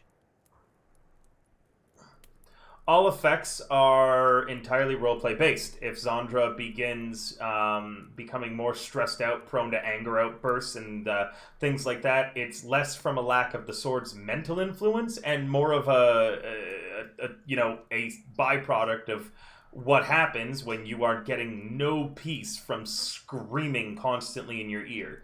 It's kind of like having a really aggressive tinnitus. Oh boy. Yeah, it's going to make you more stressed, more prone to anger and stuff like that, but it is not directly controlling your mind. But with your high insight, you also infer that, when angry, destroying something or being allowed to destroy something very rarely, makes it any better. Kind of, the whole, if you punch a wall in anger, the hole is still there when you, calm down kind of a deal. Mm-hmm. So you do have an inkling that you might be able to calm the sword down. This comes down to your personal beliefs. And I know what kind of a character you're playing, so I'm not trying to sway you one way or the other. I'm just kind of letting you know the options. Yeah. Yeah. But yes.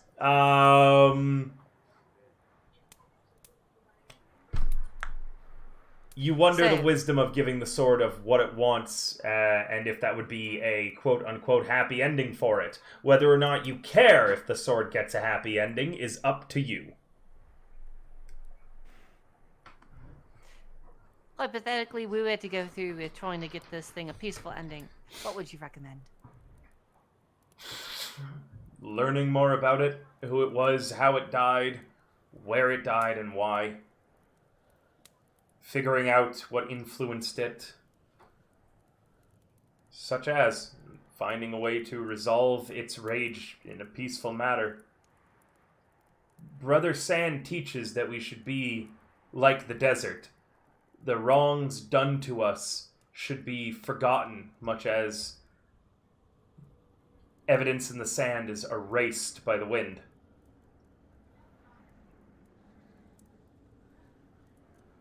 Ever shifting and changing, moving on, being blown about. The rock that remains in place with no moving or shifting or forgetting is eventually eroded away by the power of the desert.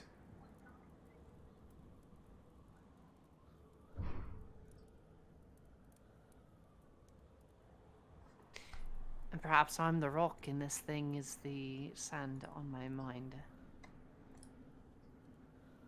Perhaps.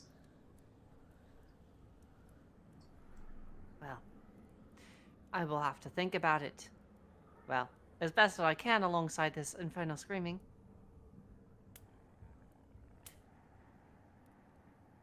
For now, it'll remain sheathed. I have no plans to go out and attack anything just for the sake of getting it to stop screaming. So, I think it's safe for now. May I appreciate try the advice, though. May I try something that may give you a little bit of relief? Please. He casts blindness deafness on you. Do you resist the spell? I would be blind as well, right? No, he gets to pick which one. It's one or the other, And not both. This is not like, it's not, well, hold up, wait, stop. I can tell you already, this has nothing to do with my ability to hear. If you make me deaf, I will literally hear nothing but his screaming. It'll be the only thing. He's already cast the spell. Are you resisting, or are you? Yes, I'm resisting. I'm resisting. All right, let me just quickly roll your resistance.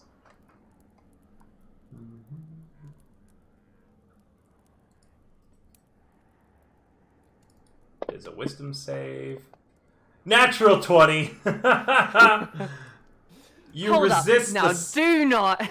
Now, do not try that again. You not only resist the spell, it rebounds on the poor cleric, and his eyes suddenly go wide. Oh, bloody hell! What?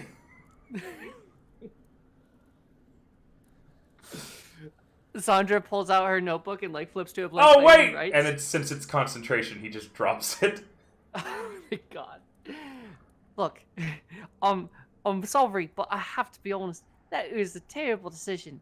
If you made me deaf, I would have literally been able to hear nothing else but the screaming. It has nothing to do with my hearing. I've already tried that. First mate blushes slightly and says, "I'm sorry, you're right. It was foolish of me to even think it would help." You know, next time you go to cast a spell on, someone, make sure you tell them what you're planning on doing ahead of time. I'm sorry it backfired on you. This is not my intention. He just nods sheepishly, and Dustwalker, the first mate, kind of shuffles off. It's clearly saddened. Well, now I'll go back to doing my watch and getting to listen to this screaming. Ain't that lovely? She'll continue walking around and doing her patrol. It does not cease screaming. Yes. Well, she attempts to override the screaming in her head by humming a tune. Roll me something during your watch. It could be something like perception, investigation, or survival.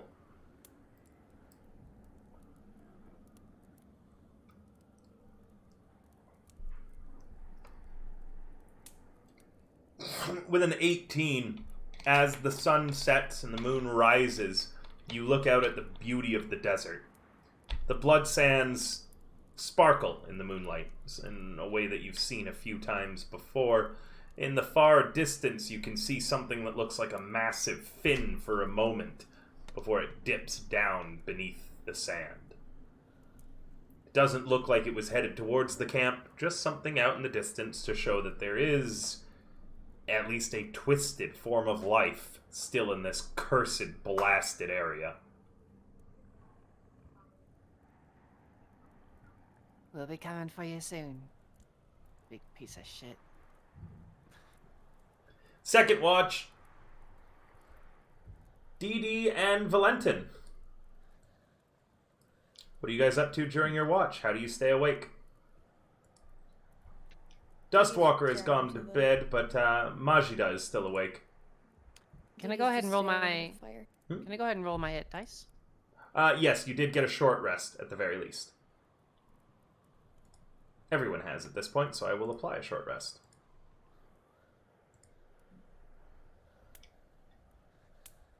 Well, hold on. I wouldn't use all of your... Okay, so hold on. Let me explain really quickly how hit dice works. because you normally don't want to roll it unless you have to. First off, you can roll hit dice at the end of a short rest, Okay. but you're getting a But long we're taking rest. a long rest. So you Okay, don't need to. You're going to recover to full at the end of this. The thing is, you only recover half your maximum hit dice on a long rest. So if since you're level 3 right now, you have 3 hit dice. If you spend 2 hit dice, you only recover 1 hit dice on a long rest, meaning that you would only have the 2 hit dice remaining. Gotcha. Yeah, it doesn't refresh to max. So just if is there any way for me to get that last one back? Yeah, I'm just going to allow you to have all your hit dice back if you'd like. You don't need to roll them. Oh no, I'll just I'm not on a long rest. Do I heal to full? Yeah. Oh. Okay. Long rest, Then, everything shit, resets. Yeah. Yeah, I'll take 3. Okay, my bad. I'll take No all worries. back then. How do I Don't worry about it. Just remind me. Oops, I didn't mean to make it Serrario's turn. Sounds good. Yeah, just remind me. Gotcha. Fuck. Should have thought of that. Nah, well. My bad. That's fine.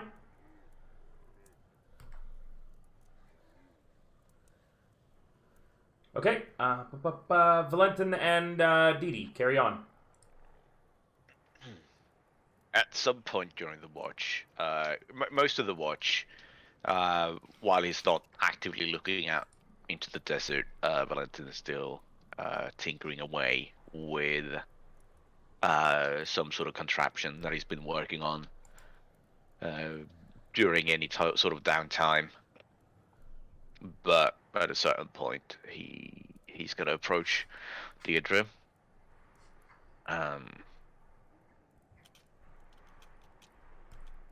Lady Deirdre, if you don't mind me asking.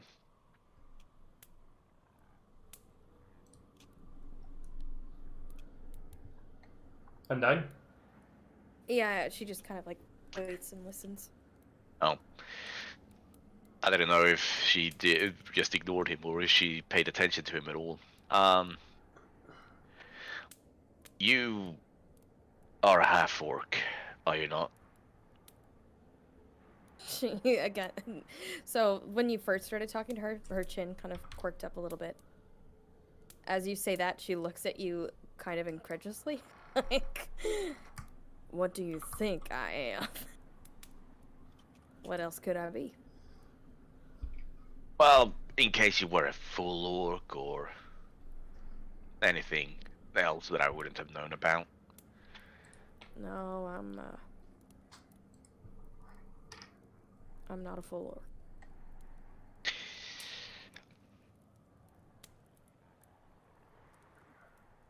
Do you ever feel any different? Like, do you ever feel like you don't fit in with everyone else?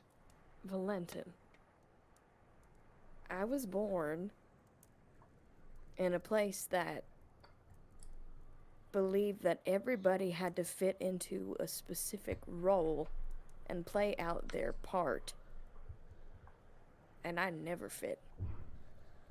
They tried shoving me into whatever piece of the puzzle that they thought was right for me, and I had jagged edges and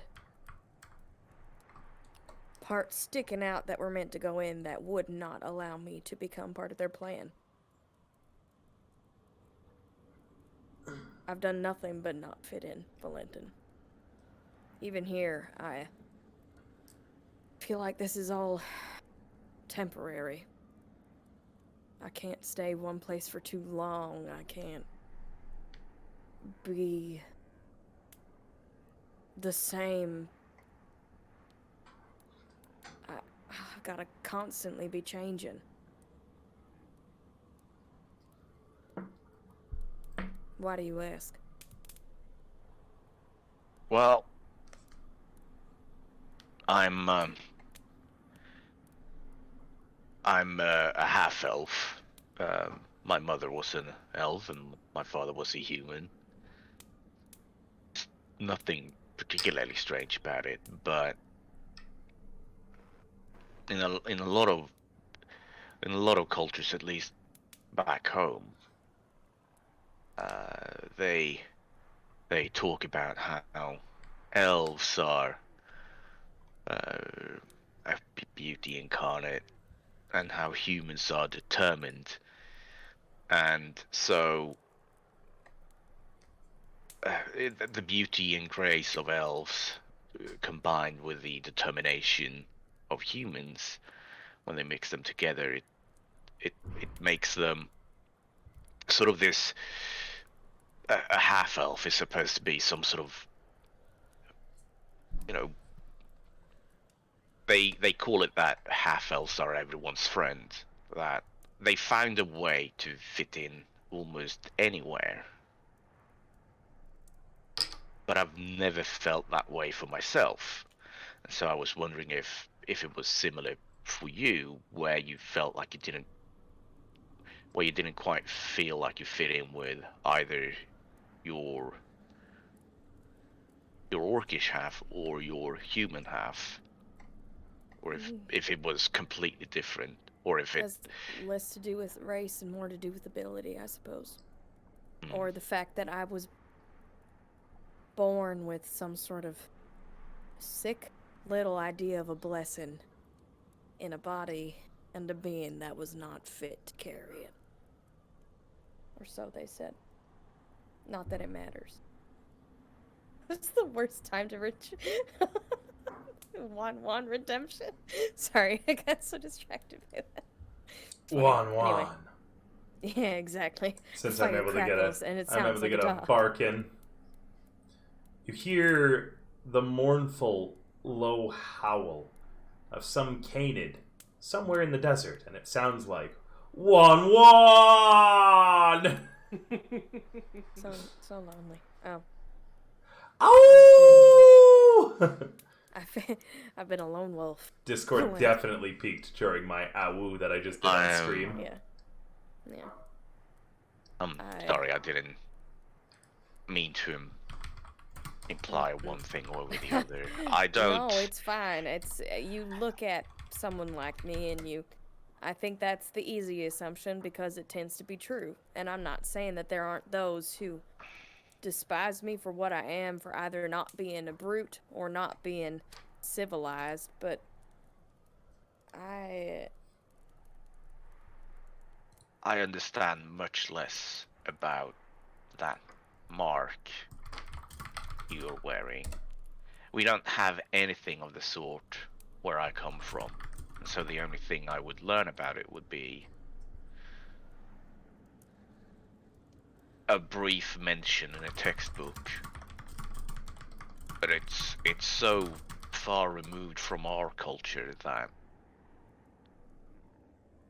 it's like a distant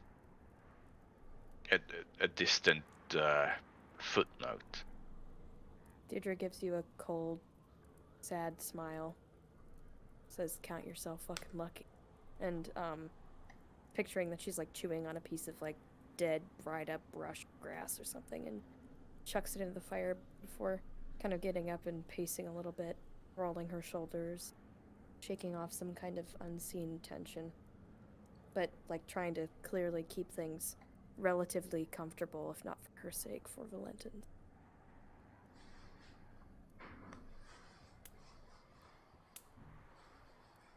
You know, I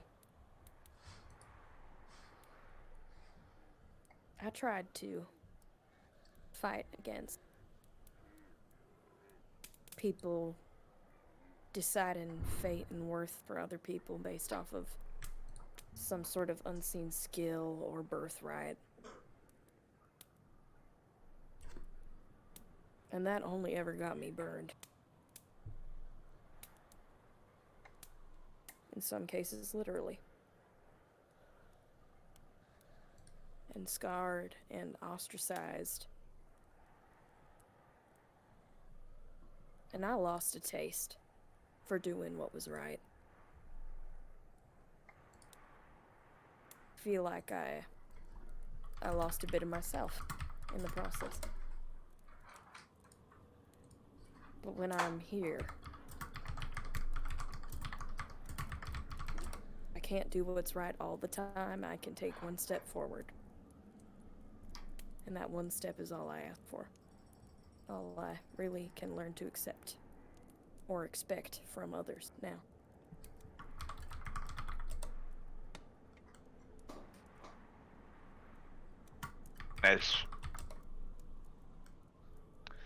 There's a hint of internal struggle on Valentin's face.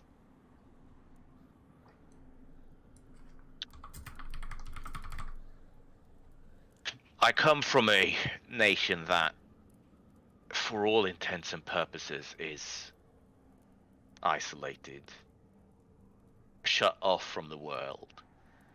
We only receive into the country what we accept, and anything else doesn't even gain entry. But many others from where I come from, just like myself, after we finish our education, we leave on something that we call a gallantry, and it's a spruced up. It's a glorified.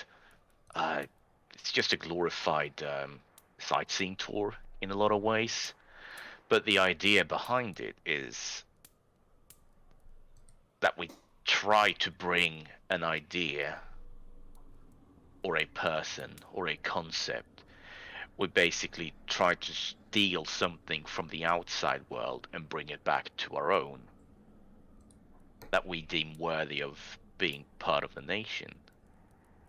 Some cases it's bringing back home an expert on something and trying to convince them to stay with us instead, or it's to steal basically some plans or schematics or an idea or a concept from somewhere else so that they don't get it, but we do.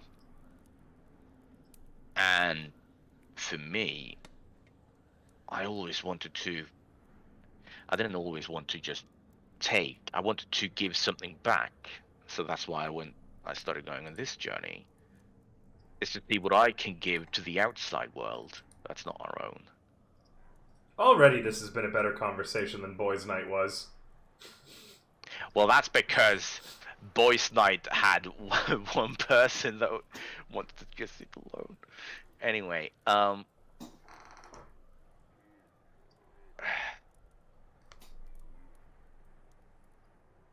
I cannot begin to understand the pain and suffering that you've gone through. Even what I've gone through, he kind of trails off for a bit. Can't even begin to measure up. It's not a dick measuring contest, Valentin. No, Doesn't matter how much one person's gone through versus another. We all have our own weight to carry. And I appreciate you acknowledging mine, but I'm not gonna go around and say that my struggles, my situation, are going to beat out everyone around me, because I'm not you. I haven't lived through what you've lived through and experienced what you've lived through, and neither have you or I, but we both must soldier on. There is a very visible sort of frustration on Valentin's face, but you don't know if it's with what you're saying or with something else that's going on inside his mind. But he finally settles and he says, yeah, you're right. Kind of give you like a bro pat on the back. I don't know how else to describe it.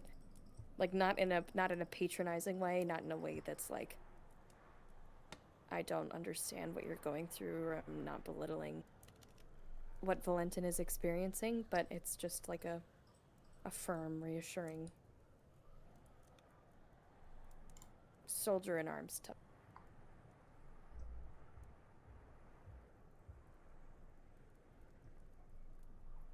Suppose the main reason I wanted to bring any of it up in the first place was it appears that this mark of yours have given you a lot of pain in the past, and I don't understand that mark because I've never had to deal with it. So the only thing I can deal with is you. And I don't think whatever mark you have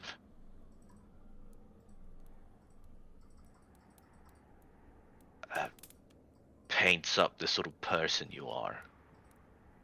I think that is all on you. And if it makes any sort of difference for you, I have only seen good things so far. There's perhaps a similar sort of reaction of struggle and pain in her face, but not necessarily very visibly directed to what you're saying, but another internal sort of battle. Just kind of grits her teeth and nods and looks at the fire. Kind of scratches the back of his head and sort of trails off, but he says, for the record, I have never ever felt either the grace or the determination from either of my parents' sides, and so I've never really related to them in the same way. And that's why I was trying to figure out if you ever felt any different for yourself, or it was just me. I didn't realize this wasn't even on your... It's not that it wouldn't be, it's just that there are bigger fish to fry, so to speak. Right.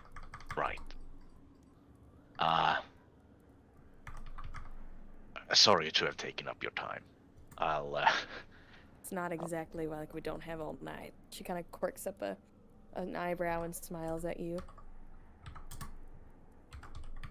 Yep. Yeah. Yep, I'm gonna go work on my... Yeah.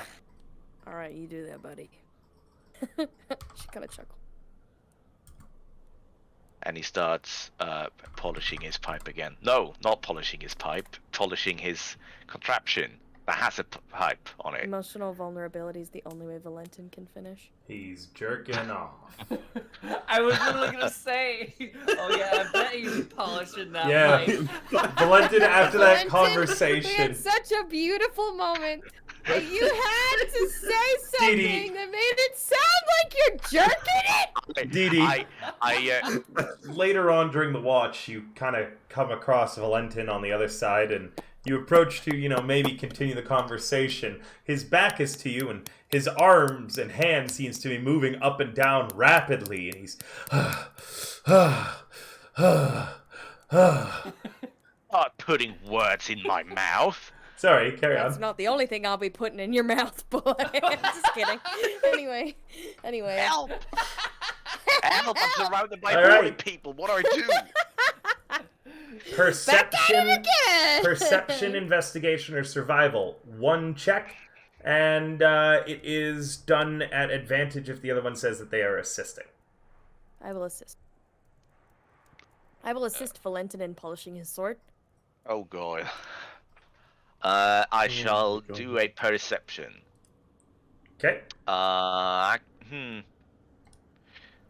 Actually, rather than that, I would like to roll an investigation rather to see if I can find, because they haven't had a sighting of the creature while we've been down there, right? No, it was all reports, all clear. I would like to see if I can roll an investigation, because it's kind of like a solid, kind of like not concrete, but it's not sand that we're standing on. We're like standing on top of a building, sort of. Yes. So I would like to, investigate the outsides of, like just the edges, so I can check the sands to see if I can, spot some sort of difference. Like, are the sands calm, or is there Sure. some movement somewhere? Go ahead, and you'll Okay. have advantage if Dee Dee wishes to help with that. Or if not, she can Yeah, roll I'm her own helping. check. No, Okay. I'm helping. Go ahead.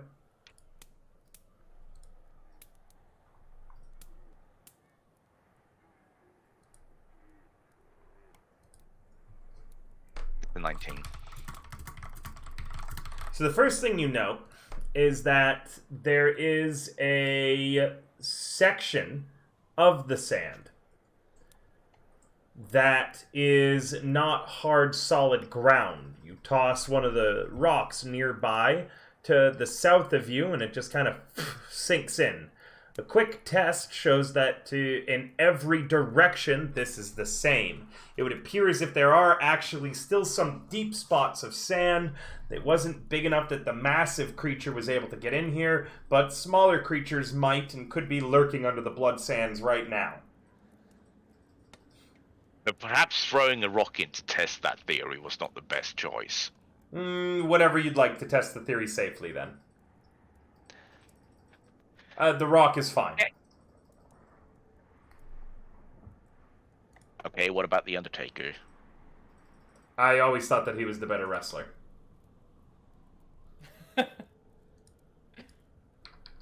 Anyway,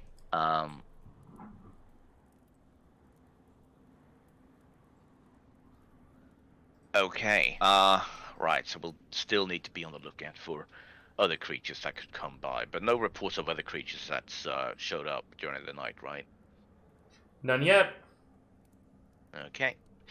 Then I shall go back to poking the fire and my contraption.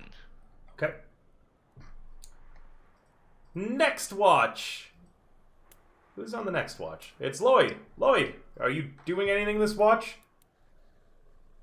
Not particularly. Just keeping standard watch. With your...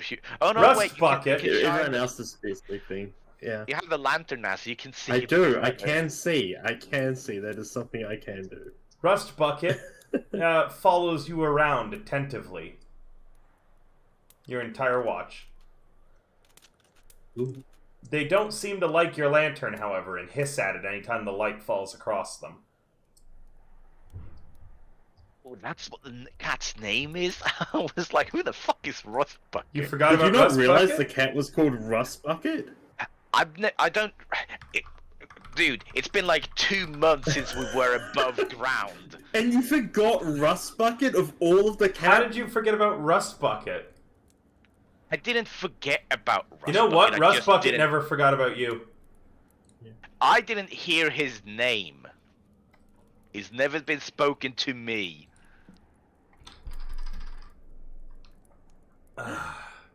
Alright. Anything else, or you just want to roll your We're not check? a fan of each other. I would just roll my cheek. I will happily pat Rust Bucket while doing this. You do so. Just perception, right?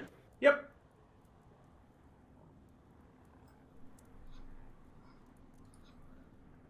That 20. Wow! With a nat 20, you note there is a skiff on the horizon, but instead of cloth sails, it appears to have some strange membrane as a sail. In addition, from here, the wind is blowing to you from where you can see that skiff.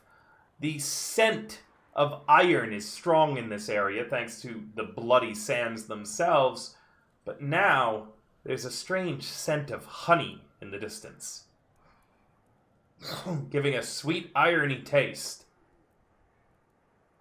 You see the glint of metal in the moonlight. It seems as if Brother Sand and the Goddess of the Moon have blessed you this evening with the perfect conditions to spot a potential threat in the distance.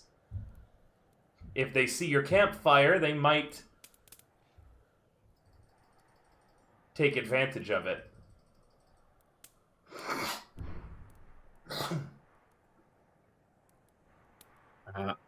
There's some guards on duty with you that haven't noticed the skiff. I'm gonna go over and point out the skiff to the guards, just silently, trying not to make too much noise. And 3 Kreen. I'm gonna. What was that? Thrykreen. They're a ant-like race. Raid the blood sands and settlements around it.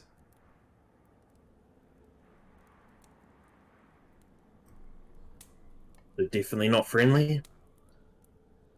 Unlikely. More likely to take advantage of our rotten situation. Gonna go and put out the fire. One of the guards stops you. It's the fire in the night like this would have shown from an incredibly far distance away. If we see them on the horizon, they've likely already spotted us too. Do you still want to put it out, boss? I may as well. Okay. Wouldn't hurt to try. What should we do? Blind half the crew. We won't be able to see in the darkness, sir. If a cloud passes over the moon, our fighting capabilities are reduced by half.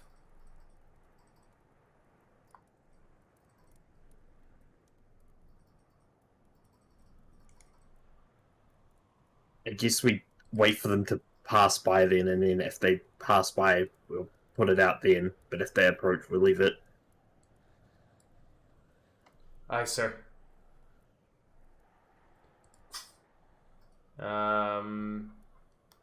In the distance, Lloyd, with your nat 20, at a certain point you're able to see several of the Thrykreen with tie ropes. You can't quite make them out, but you can kind of see what they're doing. They're tying what you assume are ropes or something around their waist, and then a few figures dive into the blood sands.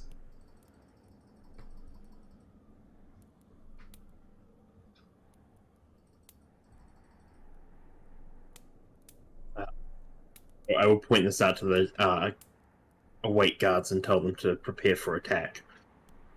Yes, sir. Time passes as several more hours go by.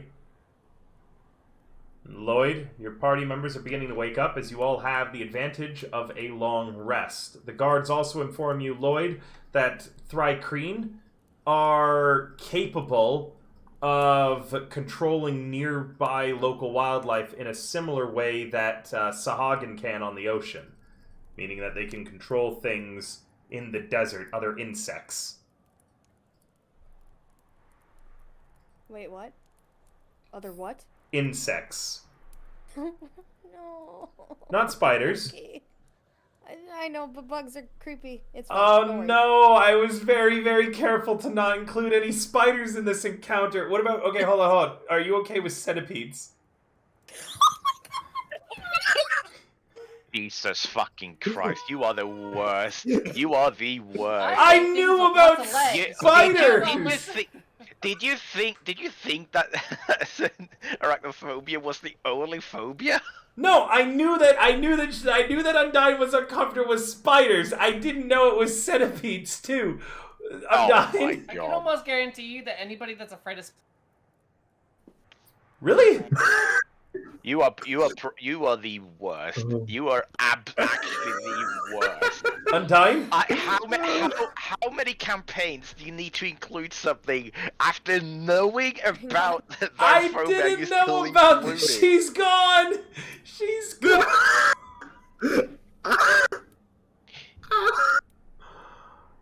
You have you have no sense for anything. Undyne, she's screaming. You literally decided. You basically went, "Oh, you're afraid of spiders? How about this bug race that's gonna come and attack you?" They aren't spiders. They're ants. Okay. Undyne? Okay. It only hurts when I breathe. Let's play. Undyne? Let's kill these fucking things. No! No! Whoa, no. Do the fucking encounter, River. There's- I'm gonna murder them.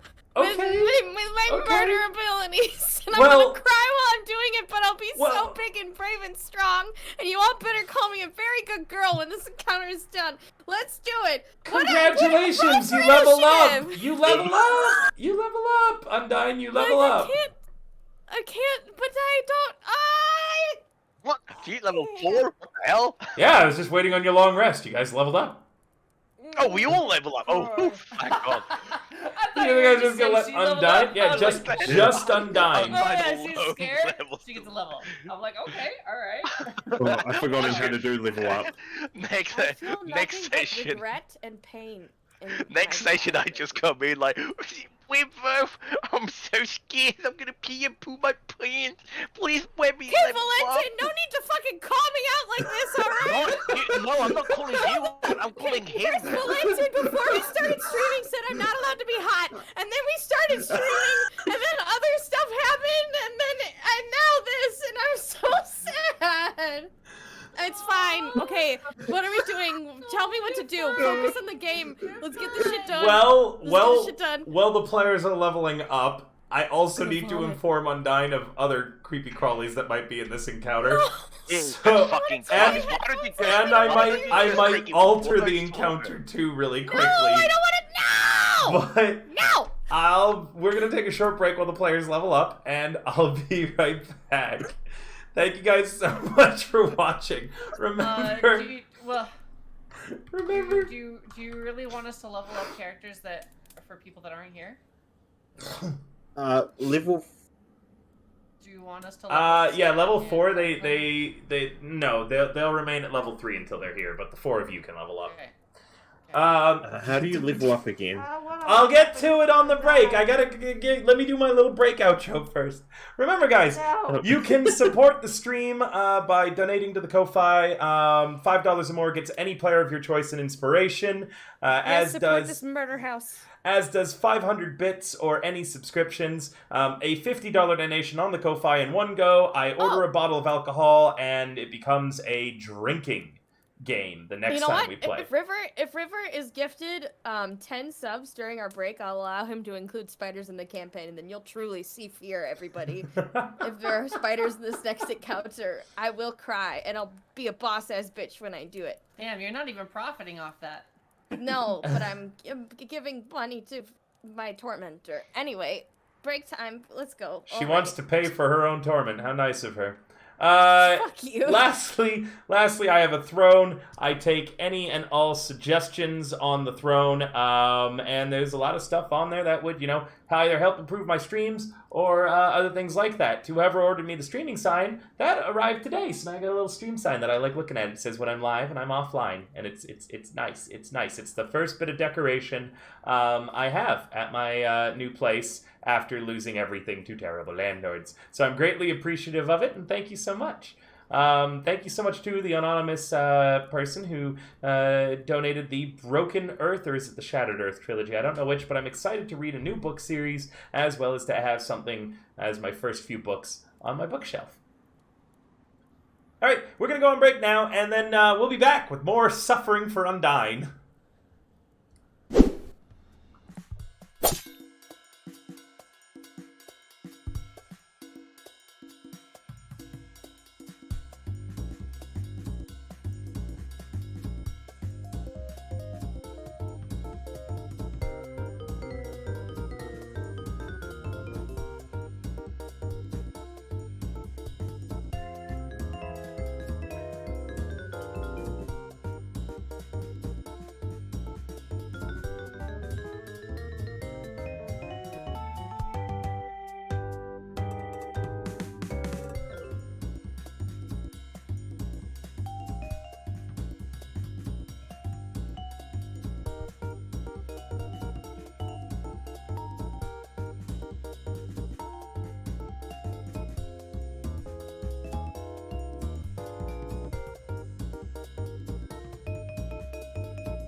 Hello again, everyone. What time is it? Torment on 9 o'clock, apparently. As Welcome to I hell. did not realize her arachnophobia extended to, you know, a blanket hatred of bugs. Whoops. Make me Whoopsies. smaller. Make me smaller and put me on your little shoulder. Okay. Keep me away from the bads. Are you sure you want to be smaller when bugs are coming? I don't know. Are you sure you just don't want to be big? My character, it's not the same. But There's maybe a you little want to be tiny big undine. enough to to not even have to see them. But I feel so small. It's okay. Let's do it. Itty bitty Yay! teeny tiny undine. Bite-sized Murder- fish. Yeah, she's delicious. Murder Look. time. Om. Don't stop eating me. I'm not a snack. She's been eaten. Oh, All right. Very much a snack. Players, I have good news though. Riley nat 20'd this, meaning that you guys are very well prepared for the very obvious ambush you all know is coming.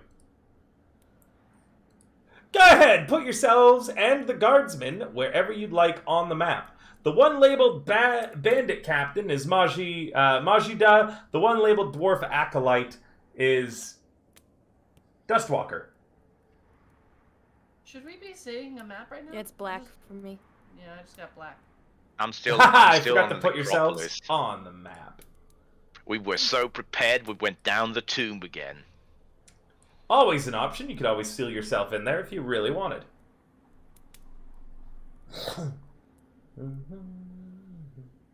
Alright. Can I cask Amontillado myself? Yeah. You guys should be starting to see the map as you all are appearing on it. Oh, I see it now. There we go. Right, you saw the skiff off to the west, left side of the map. You've all been warned that Thrycreen are capable of controlling nearby creepy crawlies. Valentin, you are aware that the sand is the deepest to the south and to the west, and then it's not as deep at all to the north or the east. Wait. So does that mean that the creepy crawlers would be more likely to come from the west and south? Yes. In addition, as Okay. well, bigger creepy crawlies cannot come from the north or the east. The sand would be too shallow, too rocky. So no large creatures. Probably no even medium-sized creatures can get through the sand up there.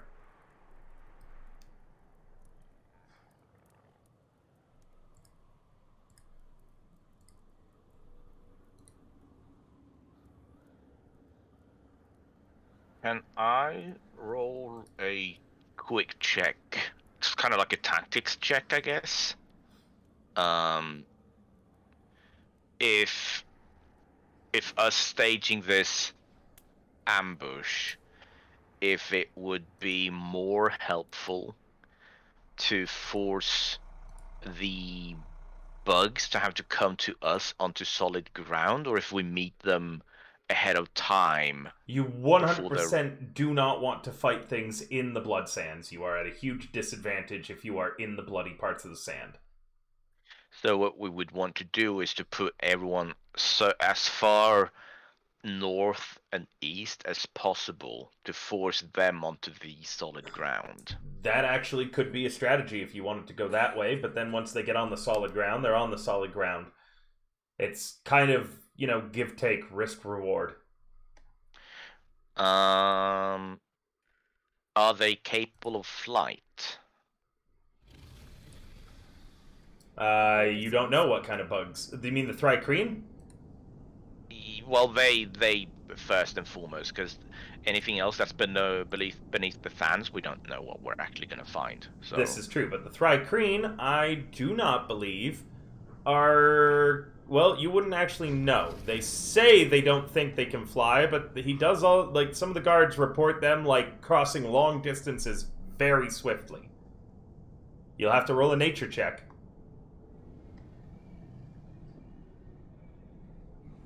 I shall attempt to do so.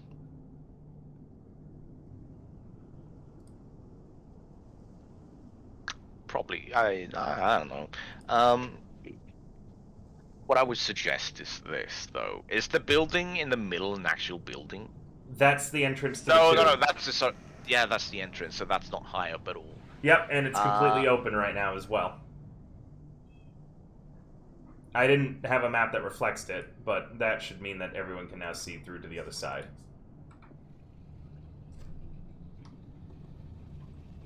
I would suggest that anyone, that's not actually capable of defending themselves, such as the princeling and his friend, we put them... Oh, fuck. We don't want to put them next to each other. That would be bad. Here's what I think we should do. We should put 2 guards on the entrance of the tomb. We'll put Faison inside the tomb, and then we'll allow Naharim to go unbound for the moment and have his weapon out so he can help us defend ourselves. Then we start putting guards with ranged weapons on top of the pillars, where they are hopefully able to not be... the only way something comes at them is if they have capabilities of flight, and if they're ranged, then maybe they can start shooting them anyway. I would advise that they don't have to have flight to get up there. I don't know about you, but I've seen creepy crawlies climb walls. That's true, but it's still going to be... It's going to take them longer time to get on top of things, right? Than it is if they were just down on the ground level. Sure.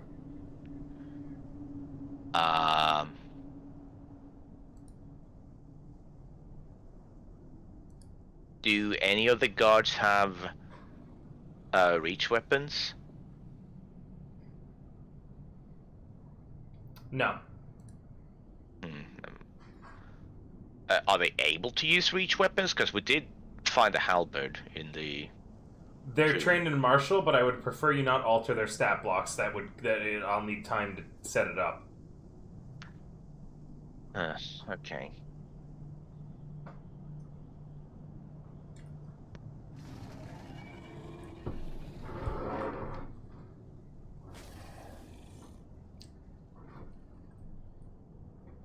I would put as many people on the northern and eastern parts of the platform regardless.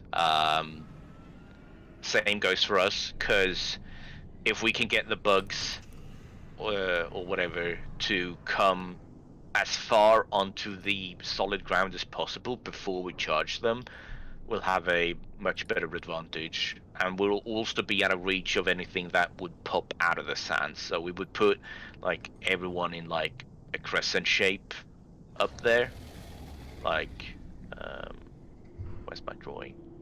Where's the drawing mode? We would put people like in this shape or something, and then we would put ranged combatants on these pillars primarily. The guards are armed, each with spears. Nothing more, nothing less. They are wearing a chain shirt and have a shield.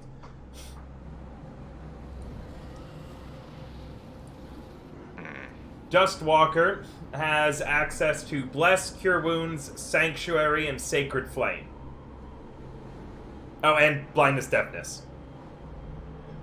As for Majida, she uses a scimitar and a lot of daggers.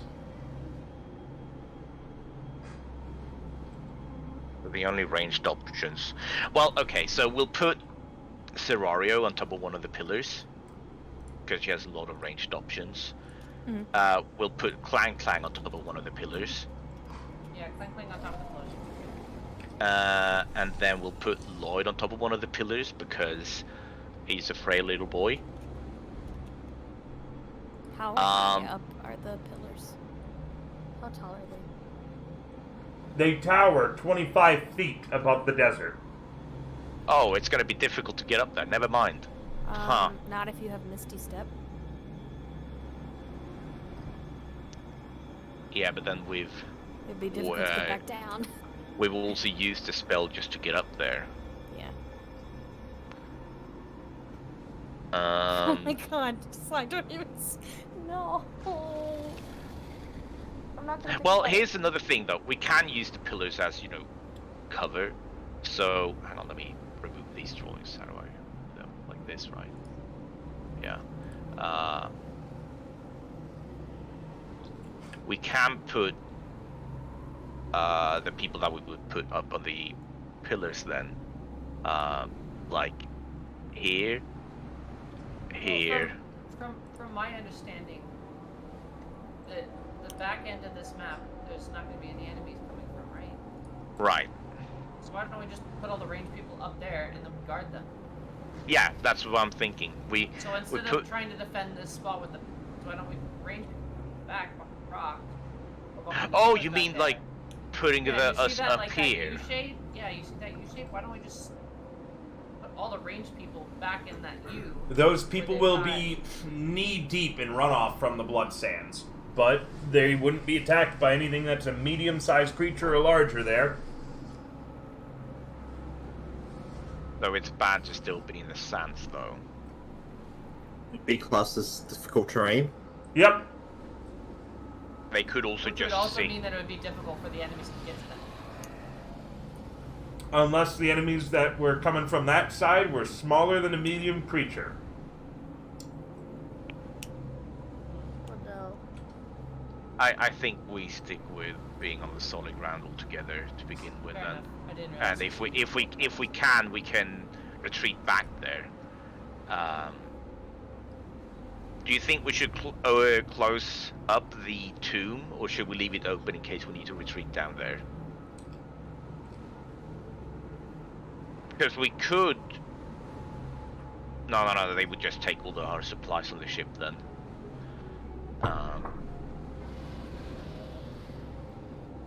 I say we put the people that have ranged options on, like, next to a pillar, so that they have, they can't be attacked from that side. Like, they have something actually blocking. And then we put guards, around them. Well, would it not be a good idea to put them, like, behind the pillar where they have some cover? Would they get partial cover or anything like that, River? Well, my worry is that they would be standing in the sand if What they about stood here? behind. Here, is that counted as being in the difficult terrain? Anywhere that you see the majority sand. So there would be That is fine. also outside of the pillars. Okay. Once you get past any of the pillars, that's where the sand starts getting deep again. To the north and to the east, it's about knee deep. To the south, you get into waist deep nearby, and then significantly deeper as you wade out. Same to the west. Yeah, but let's say we had Clank Clank here. Would Clank Clank get partial cover from any ranged attacks here that were coming from the south? Or Depends where they were coming what from. about if Clank Clank was standing behind the It's currently open, but if you were closed it depends on the direction. If there was a ranged attack that came from this way, she would have total cover. Because she's smaller than the height of the tomb. Anything coming from this way, though, it draws a straight line to her. Well, we can't give cover from every direction, so I wasn't expecting. Yep. So it depends on the direction. Yeah, so let's just, I don't think we need to make this super complicated. You probably want to put all the, like... Do we know which direction they're going to come from? Probably the west and south.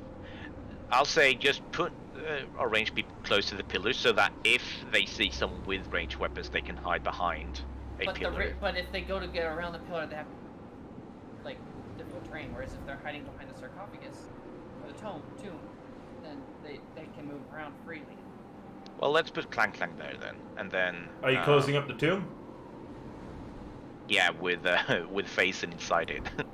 Faison doesn't resist at all. Wait, the lid. How much does the lid add to the sarcophagus? I'm sorry?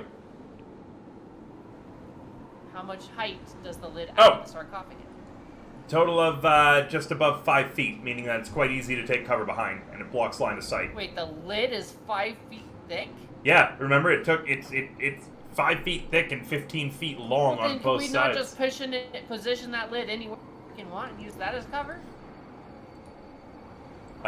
Technically, if you wanted to spend the time moving it, but yeah, I'll allow it. I hadn't expected it. We've got tons of time to move it where... Yeah, I'll have to Yeah, redraw. I'll have to redraw terrain, but yeah, you could absolutely move that lid if you wanted. That... Why don't... Yeah, because we could put it like... How do I draw? Like here?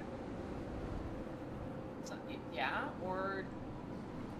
Yeah, that'd work. Damn, chat, I'll take Then- things that I didn't expect the players to do, but is really smart and tactical for 500. Yeah, you can put that shit wherever you want. I will draw a line of sight if you're blocking off that way and bring this guard back behind it. Yeah, because then we could also... That would funnel the enemies a little too. Mm-hmm. Because that would definitely at least block that section. Because that's the smallest position between the pillars. It's probably the only spot between all the pillars that we can put it, block the path. So maybe that's the best place to put it. For your notes, So, it's also 3 by 3 squares, meaning that, one sec. I wish I could do a rectangle instead of a perfect square, but...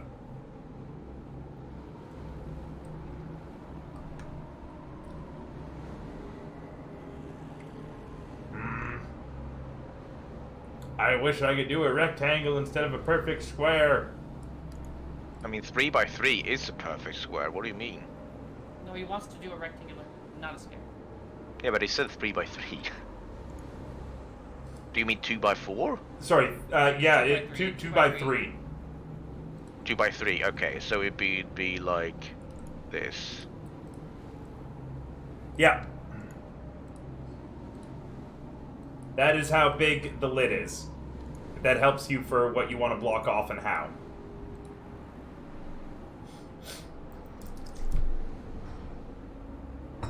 You'll have to forgive me, I just spilled water about. I think where you drew Valentin is the proper spot, if I were to say. Meaning that you wouldn't block off... You would not block off this? I don't know who's drawn what, and I don't know what you're... It's all white, it's all Oh. Valentins. Yeah, that's what I would say, is that spot there, because that's 15 feet. You block that spot on the bottom, the southwest. Yeah, and then they'll only be able to come through these 4 squares and these 4 The squares. entrance into the tomb is stairs, right? Could we put people standing on those stairs where only like their chest is above, so they get partial cover or anything like that? Is that something we could do? Of course, the problem is that few of you have actual ranged weapons. Yeah, no, we only need we only need enough space for 2, which would be Saroria and Clank Clank, no? I will also let you know, the guards individually do not have a lot of hit points, nor do they have particularly high AC.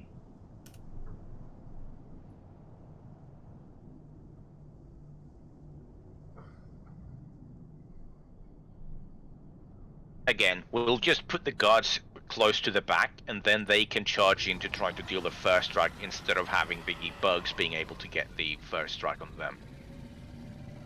Yeah, so we're the first line of defense, and the guards will come around. Maybe. I mean, we can't protect all sides. There's too much ground to cover, so I think we'll just have to. So we'd have like Clank Clank on the stairs and Sorori on the stairs, and then we'd each probably like take up a spot in one of these doorways, maybe. Well, we don't need to stand that far forward as well. We can just stand a bit ahead of the guards. You know, if we want to protect them. So if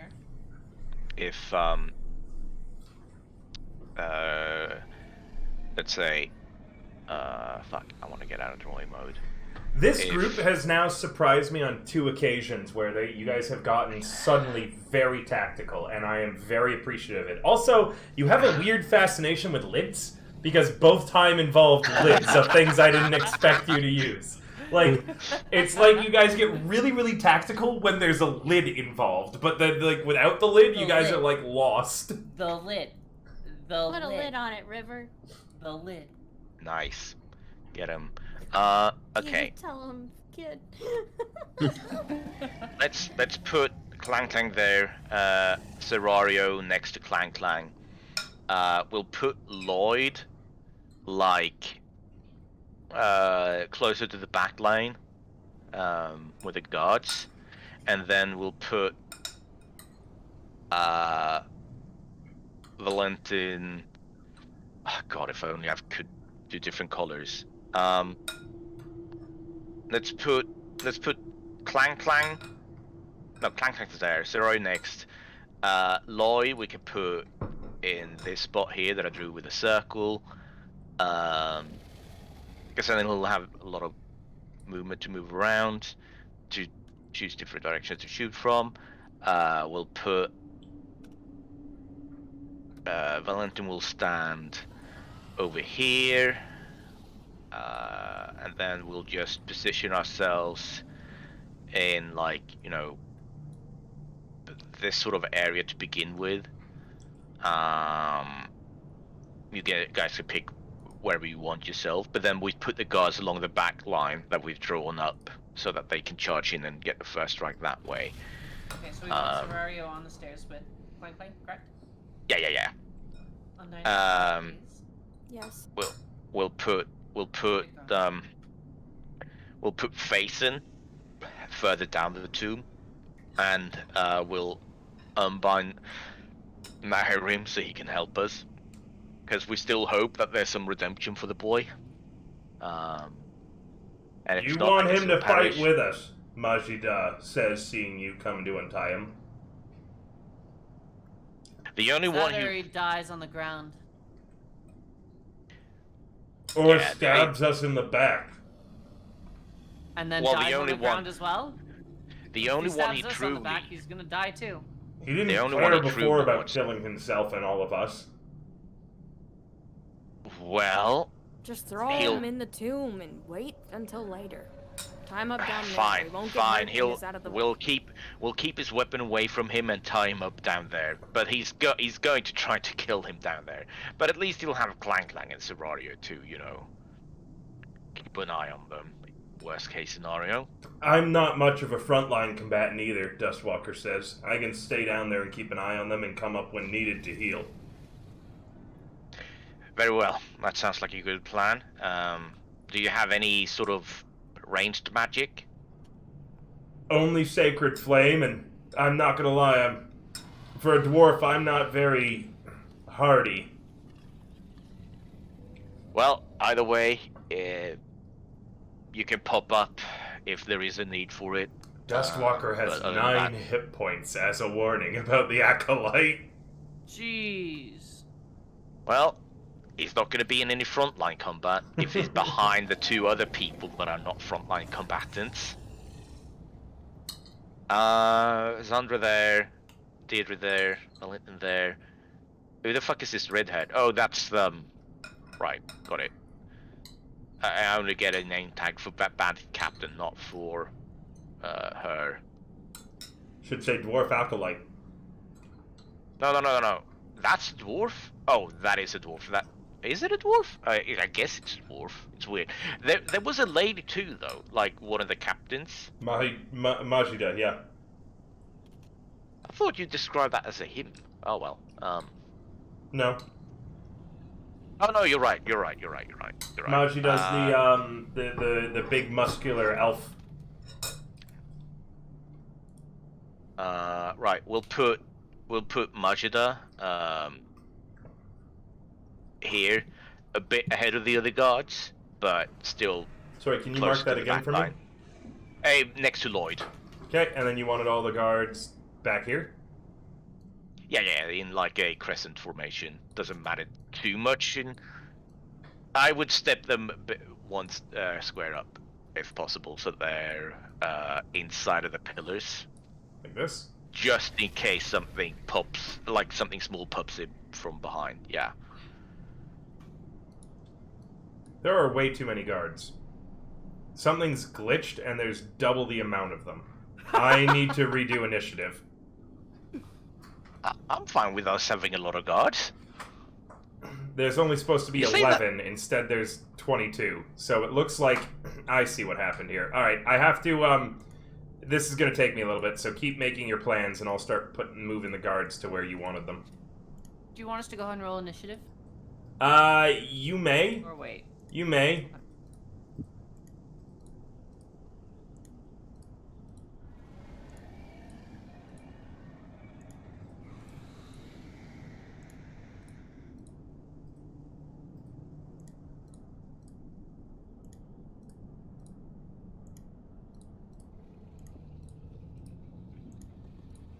I just accidentally spawned twice the number of allied NPCs than I had intended.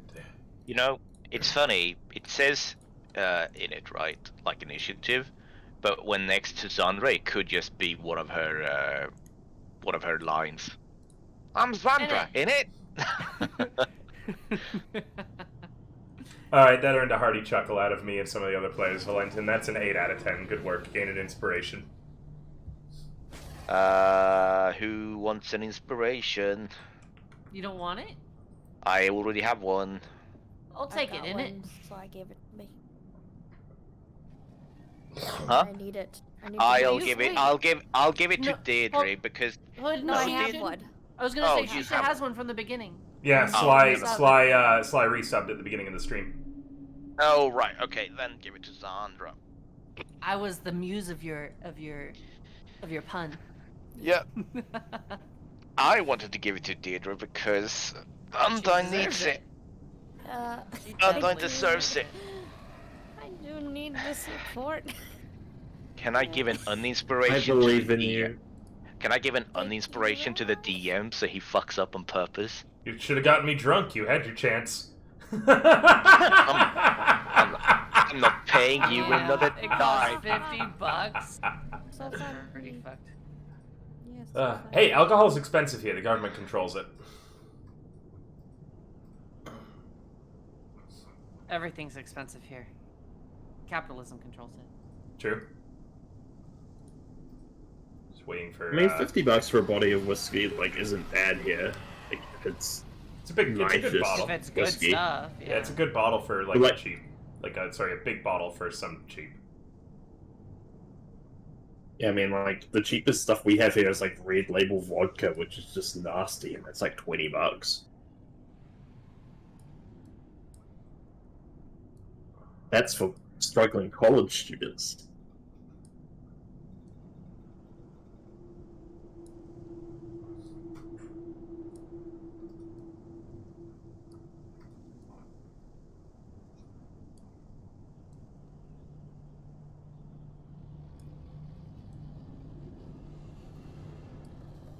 I'm gonna die. You're not gonna die. we're gonna protect you. Dig. All right. Get your characters in the position you want. Is the guard all in the right spot? There is Do we one want the guard. dwarf acolyte up front? We want the dwarf acolyte in the back, right? Oh, yeah, correct. Yeah, Sorry. he's- Forgot to move him. Where do you want? knife- Where do you want let's put- Majida? Probably like right With the next next- to Lloyd. Yeah. Also, there is one guard. The one that's here, I think. Hmm. Can we move him to this spot? He's and there. then this guard to this spot. There, I moved. Now I feel happy. All right. Well, I don't feel happy. I never feel happy. So. Question. For the lid, if you turn it up right, it will block that area entirely like a big-ass wall, and you won't have to worry about it. It's too heavy to easily get knocked over, meaning it's unlikely to happen in the heat of battle. Or are you setting it up to be just cover, meaning things could come up and over it, or shoot up and over it, including yourselves? Stand it up on edge. So a wall? Yeah. Okay, let me just adjust the line of sight to be appropriate then, as you guys make an artificial wall.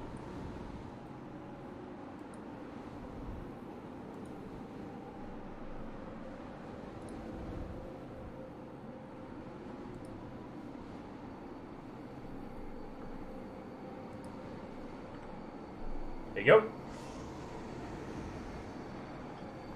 Okay, I'm going to bathroom, and then we're going to kick this off. BRB?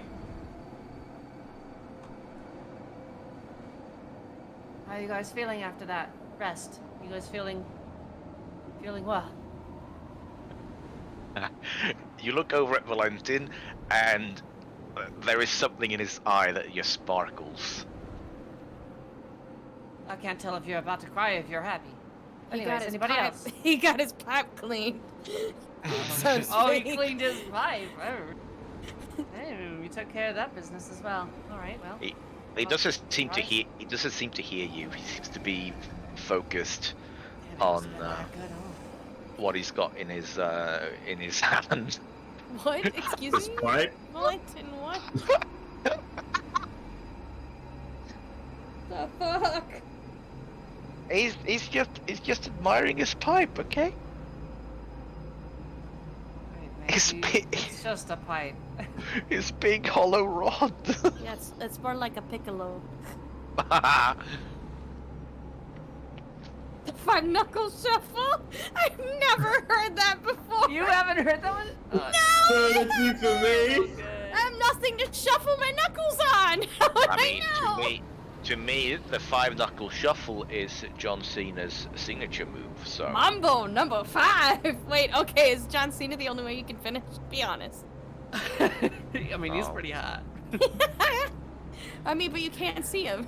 he's just I was You need gonna to be make that blinded joke. by the I Cena can Meister. feel him.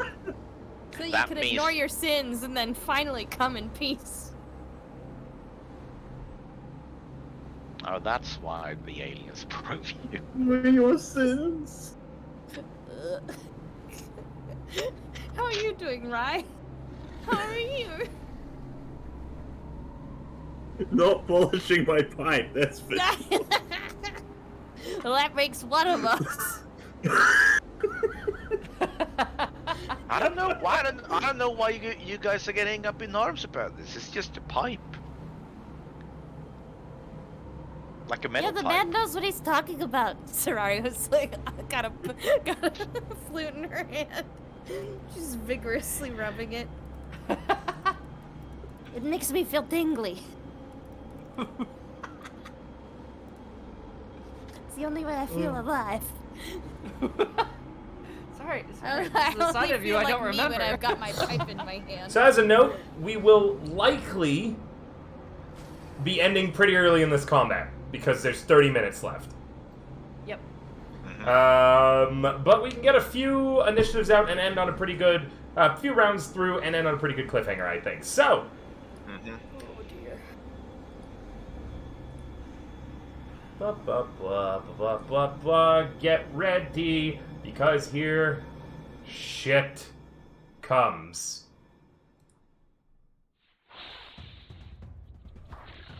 Oh no, they're just coming all over the place. How Oh, dare I shit's don't come like. when I Sarah's don't not like here. those. I don't like those sound effects. I don't like the sound effects coming through.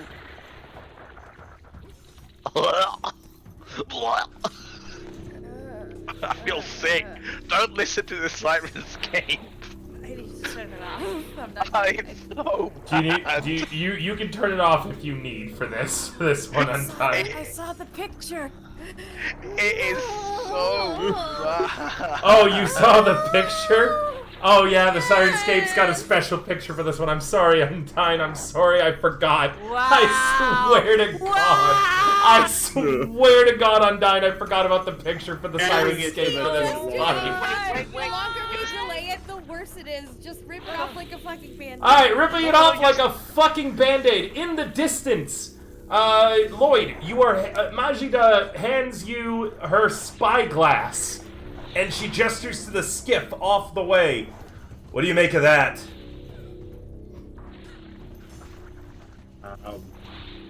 Do you want me to make a perception check to see what I see? Nope, you can easily see through the spyglass. It seems as if the Three Keen skiff is still crewed by a few of the strange insectile soldiers. Undyne, content warning, I'm describing something. Okay. They appear to be humanoid size, with 4 arms, 2 long antennae, and strange chitinous plating with big, huge bug ant-like eyes. You can call her back now. I was way shorter than I thought it was going to be. There's going to be a lot more description, so I will warn you, Undyne, before any one. They are moving around and seem to be carrying some sort of long, horn-like tube that they jam into the blood sands. Oh my god.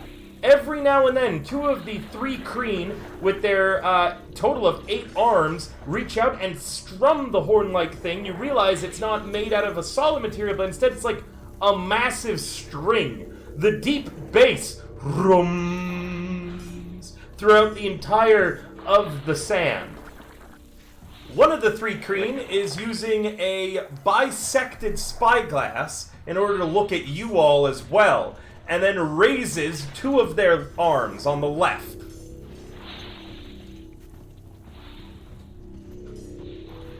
Do you say or do anything, Lloyd, as you are looking at him and he is looking at you?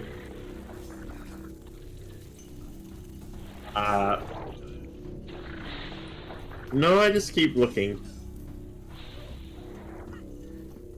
A moment later, as you do not give any warning nor communicate to anybody about what's happening, you hear a rumbling from behind.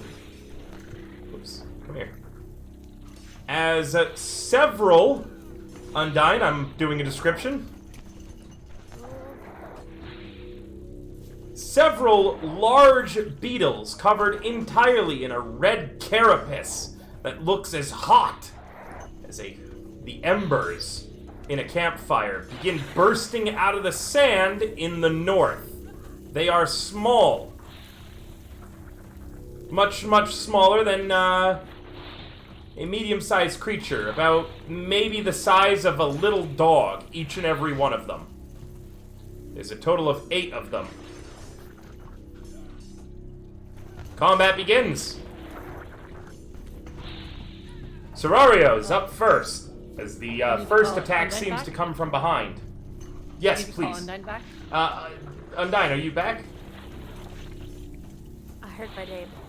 Excellent. Serario's up first. There are... Oh my god, there are so many things. Okay, alright. Wait, okay, how is this? Steps? How? What? What is how? Help. Okay, stairs? I'm on the stairs. You're on Yep. the stairs. Which, are we facing this way then? Like south? Facing... No. From behind the north and the east, that's a bunch of small creatures that could pass through the cracks, which is something that we had thought about. Yeah, I they're don't. small. I've tried to figure out what I can see. Lloyd, as Serario is prepping their magic, since you are still quietly staring at the 3 Kreen aboard their skiff, when this happens, one of them lowers the lower left arm that they had held up. And it looks like he's raising up other ones, the guy with the spyglass. It's clear he's able to see, and likely, from what you're able to infer, probably summoning things out in areas that, you know, he's got some sort of battle plan. Okay. Okay. Serario sees this and says, "Oh shit!" And then, she, without really thinking about it. As a note, the beetles are shedding bright light off of them. Their carapaces are bright red, and you can see heat waves coming off from their backs. Wait, why did it roll twice? Oh, because I was targeting 2 of them. Sorry. I clicked twice because I was thinking of rolling once for each, but it rolled it 4 times. Yep. I'm going to take the first pair of rolls. So the first beetle, number 2, makes its save against whatever spell this was. The second beetle fails it. What spell? This is grease, as a large puddle of grease appears underneath them. I forget if magical grease is flammable in 5e. One moment. It's not. It's not. We had this. I don't discussion. think it is. Yeah, we've had this a lot. It's flammable in Pathfinder. That's right. So much more fun. Yeah, it's. God damn it. Okay. Well, they are prone. One is prone. Yeah. Um, Sad. And then, I think that's probably what I'm gonna do. Wait, wild magic is it? Oh, yep, she has to roll me. Well, I have to roll it, so let's just see if she has a wild magic surge. She does not. Okay. Oh, sorry, I panicked. It's Okay, so 1 is fallen prone. I have to give its condition. Let's see, that's number 9. Where are you, Beetle 9? Here you are.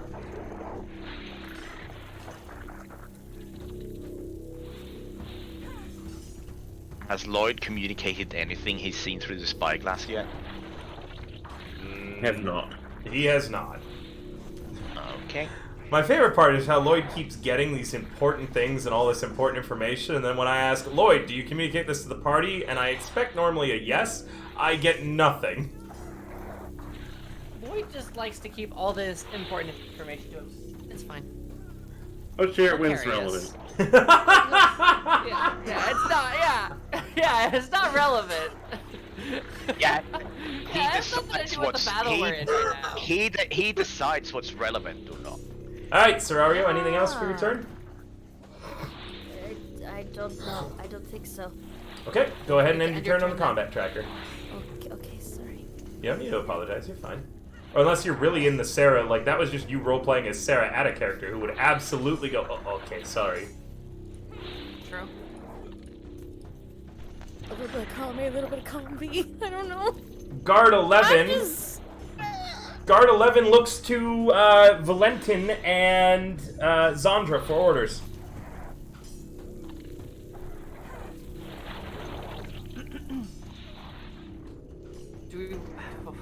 Hold the line. Perform a defensive perimeter. Majida repeats the command, hold men! And they all hold a melee action with their spears. As in, Nice. should an enemy approach, they would attack the enemy as it approaches, correct? Correct. Awesome. Perfect. Nice. Just, Only Guard and 11 have an action prepared right now, though. 11 and 3. yeah. Yep. One of the fire beetles skitters forward up and is going to try to bite Guard number 8. He expertly twists his spear and blocks it with the shaft.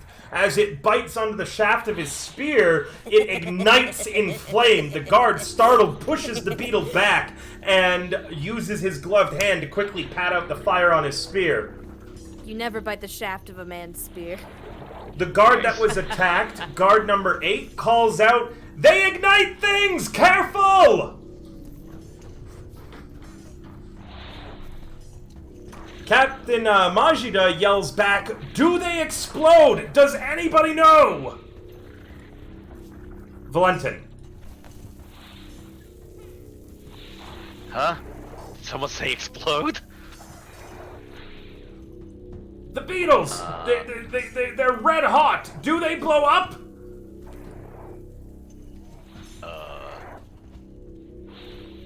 It's not my turn. I can't roll a skill right now, right? You cannot unless you would like to burn a reaction. No, I will wait. I will. Wait. Yeah.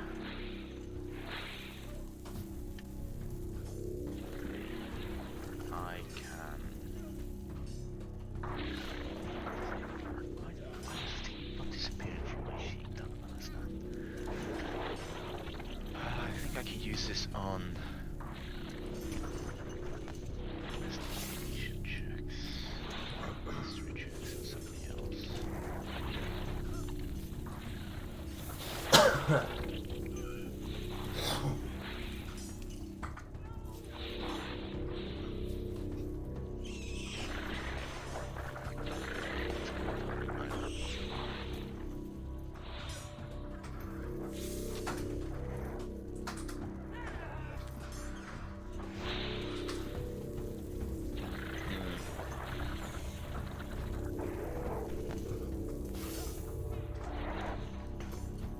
Do you think a insight or a investigation check would get me the information I would need? I would allow an Just a nature investigation check. at a higher difficulty than a nature check would be. I'll attempt a nature check. As a note, so this way you know, my higher difficulties are generally an additional +5 to the DC. When I say that a skill will work, but it would be more difficult. Uh-oh. Okay. What do you get from that? What wild assumption do you make about these very clearly red-hot beetles? They're you. It's more Valentin, like weird rejects. You note that the face of the beetles sort of has the same general look as you. It's more clones. It's more clones. Whatever you'd like, Valentin. God, I'm I am definitely gonna regret this.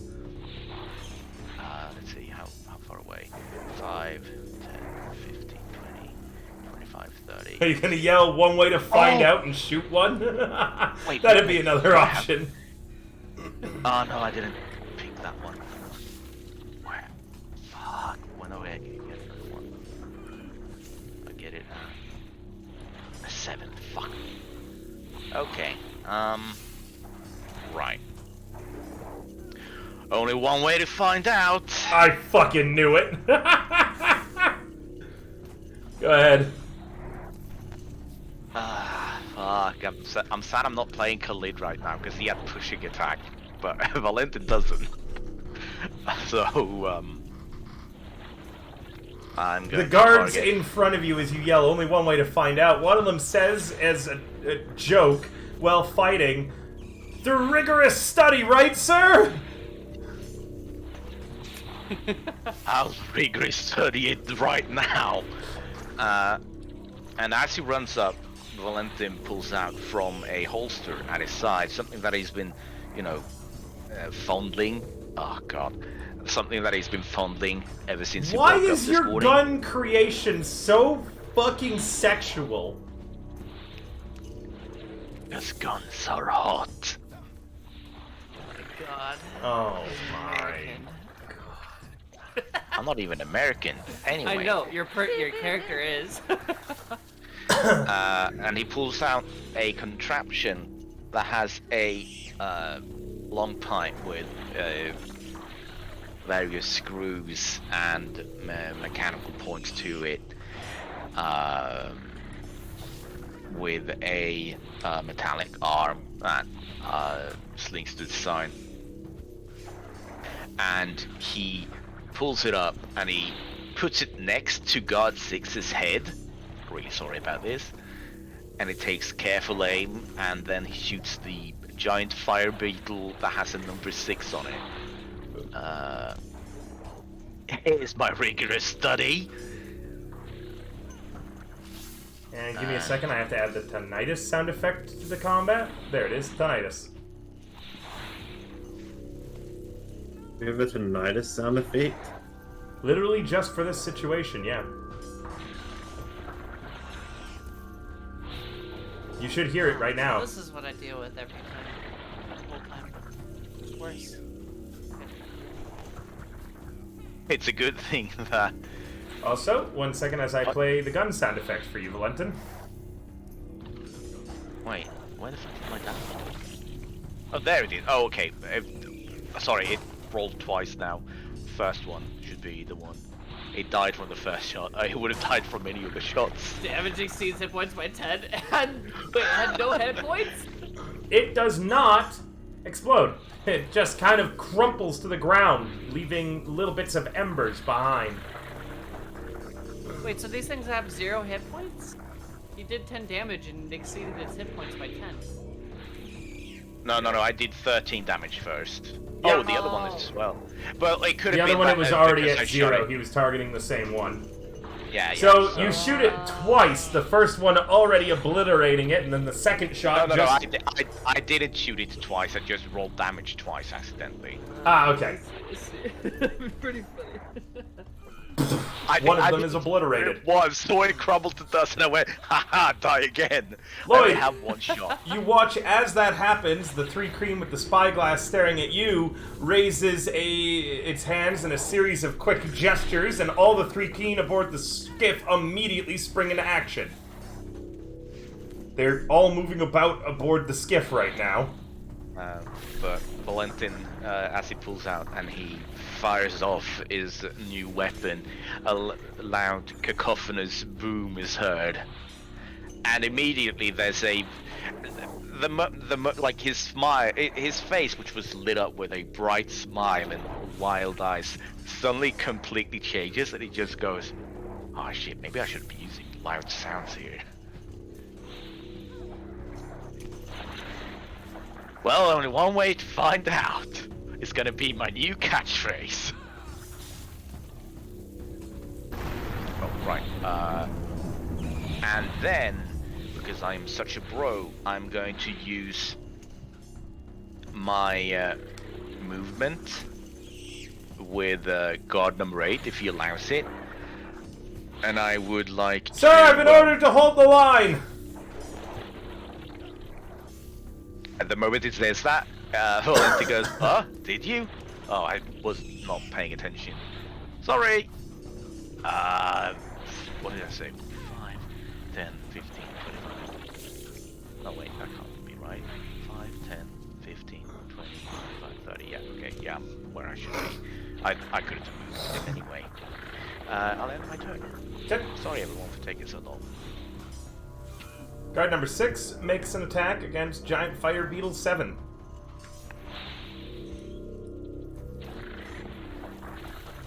He is one-handing his spear. He hits and drives his spear into it, skewering the beetle. Wait, it's taking a little bit, and killing it. Looks like it's a pretty good round, first so far.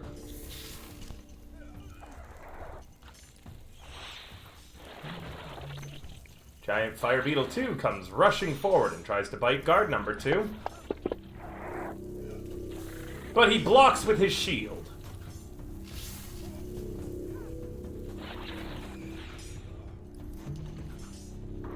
Guard number 10 holds. Guard number 2 strikes back. A 9 to hit Giant Fire Beetle 2, which I messed up, so I have to do that. It misses as he stabs into the beetle, but can't penetrate its hide. Zandra. Okay.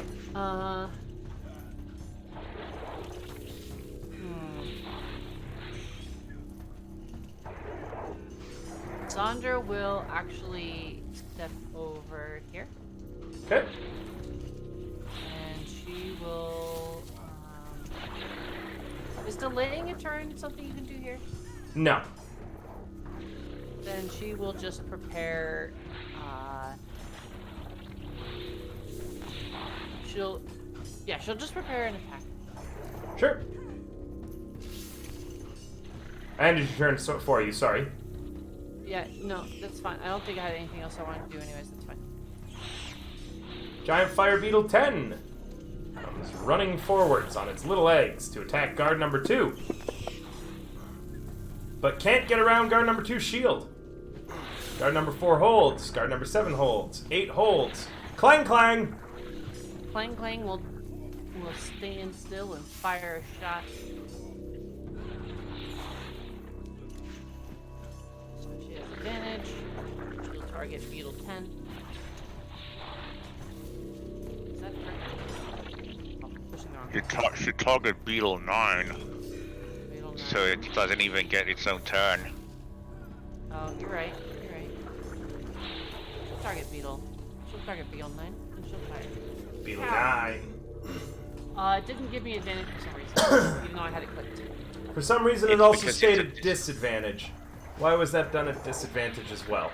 Is it outside of range? Shouldn't be. It's a short bow. Oh, it's prone. Oh. Yep, that was the one that slipped in the grease. If you wanted to target a new target, now knowing that, because since we forgot that one had slipped in grease, making it harder to hit with range, I will allow you to take a different target. Okay, she'll shoot at Beetle 8, if you'll allow that.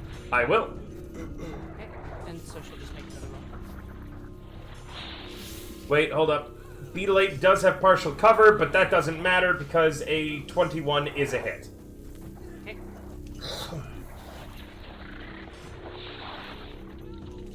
You had sneak attack, but you did not need it, as Beetle 8 is down. I figured I wouldn't need it. Lloyd, you watch as the 3 Cream with the spyglass is now gesturing with his other 2 arms, pointing directly in Klein's direction.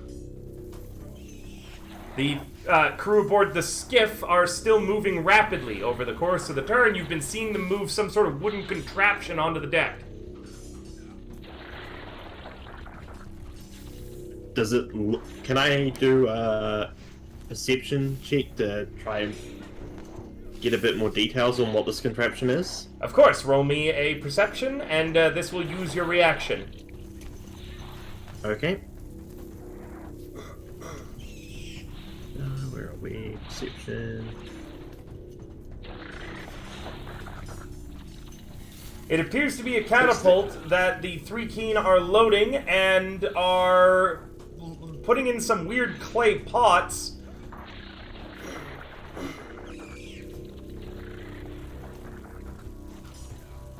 Clay pots. Okay. Clay pots.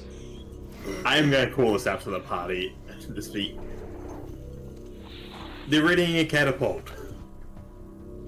With what?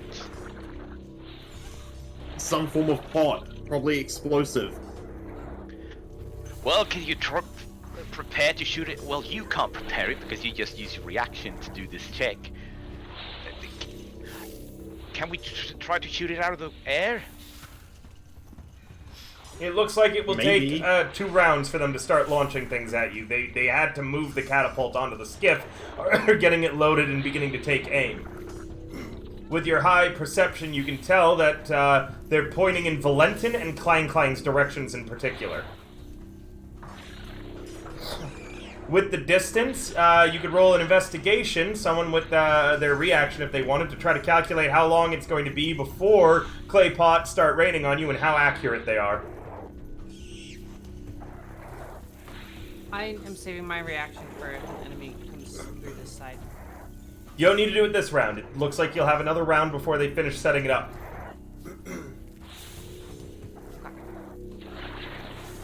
Go ahead and end your turn whenever ready, Klein.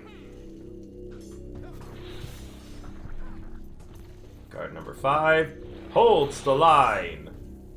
That Fire Beetle 9 gets to its feet and needs to make a dex save, or else it's going to keep on slipping. Into the future. Giant Fire Beetle 9 cannot get up and just kind of wiggles around the area on its back, completely greased up, as you got a greasy beetle. Greasy beats.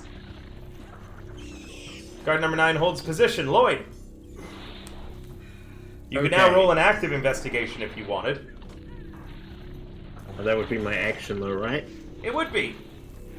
As you calculate, like, the trajectory, how long it's going to take, and how exactly mechanically how that catapult's going to interact with the combat.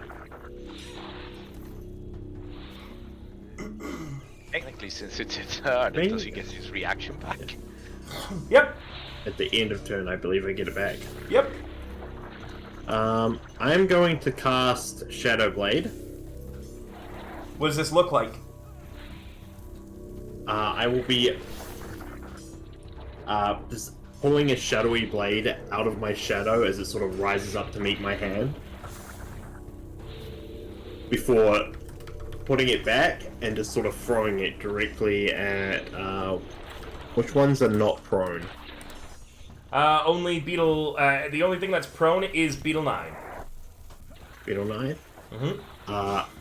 I'm gonna go for beetle number 10 then. So targeted it is.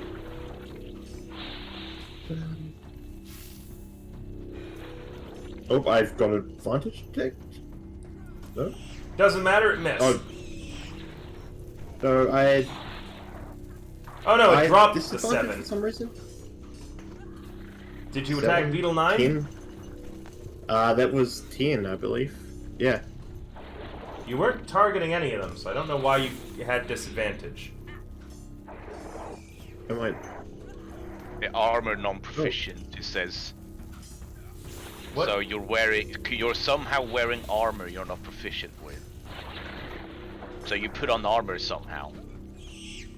That's okay. I wasn't targeting probably. I misread that because Shadowblade's feet had D10, so I was just like, okay, I'm targeting Beetle 10. Okay. No, but it still says armor. Try it again, because I'm not You're seeing somehow. where. Oh, hold on. You know what? Yeah. You might have accidentally toggled that on. There you are. You accidentally toggled off proficiency. Go ahead. It should be fine. Oh, okay. Yeah, you toggled off proficiency. Oh. Wait, why is it? Armor non-proficiency. Why was it rolling twice again? Try again. One more time. I'm telling you, somehow he's put on some armor. I'm looked in his somewhere. inventory. He doesn't have armor on. There we go. We're rolling 1. There we Yep. There we go. It's Sadly, absolutely tragic the whole time. sadly, still a miss, as you could not roll anything great, as the blade flashes out and just disappears in sunlight. Before reforming him back in my hand. All right. A quick Anything else for question. me? What is the Yeah. what is the range on my sword? 5 feet.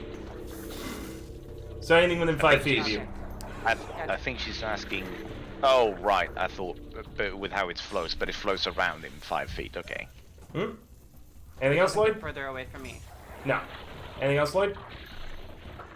But I am going to pass the binoculars over to Valentin. Binoculars? Is it telescope? Spyglass. Sure, you toss it up. Valentin Spyglass, catches yeah. it. And that'll be my turn. Okay. What? Because I wear an eye patch? Didi. Okay. Didi's eyes flare with a bright white light, and radiant energy pools in her palm as she tries to cast Sacred Flame at one of the beetles. Yeah, beetles. Do not dodge out of the way, and just try to think of. You know what? On your turns, we're gonna describe them as like small puppy dogs, so you don't think about them No, being. that's sad! You want me to fucking kill a puppy? River, don't speak! Just stop saying words, ever. Just don't. I only deal 2 damage. That's fine. I cannot You're just not gonna do anything else. To the unidentified creature, you deal 2 damage as Sacred Flame radiates around it. Here, well, let's make you feel better about there being bugs.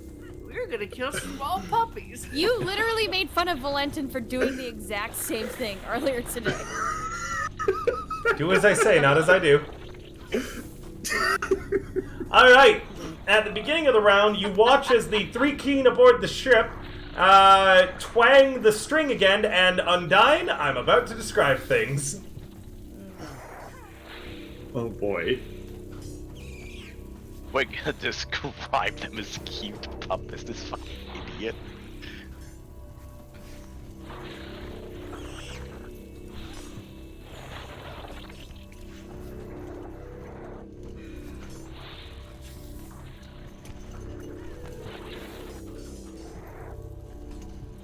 More beetles burst above the sand, joined by several many legged creatures, long with mandibles dripping poison.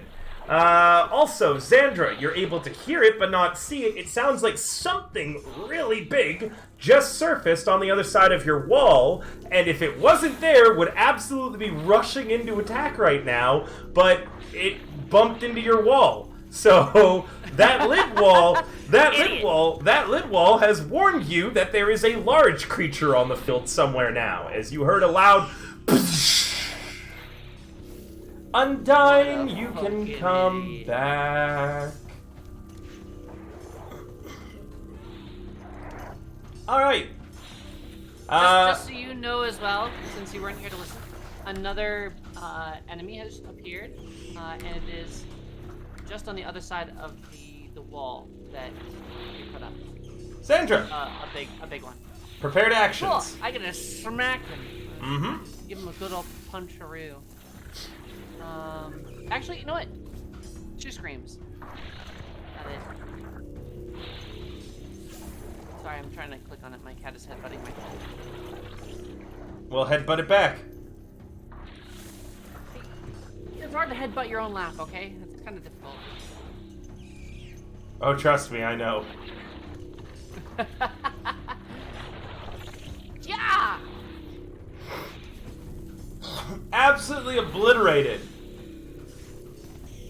Your sword. Filthy.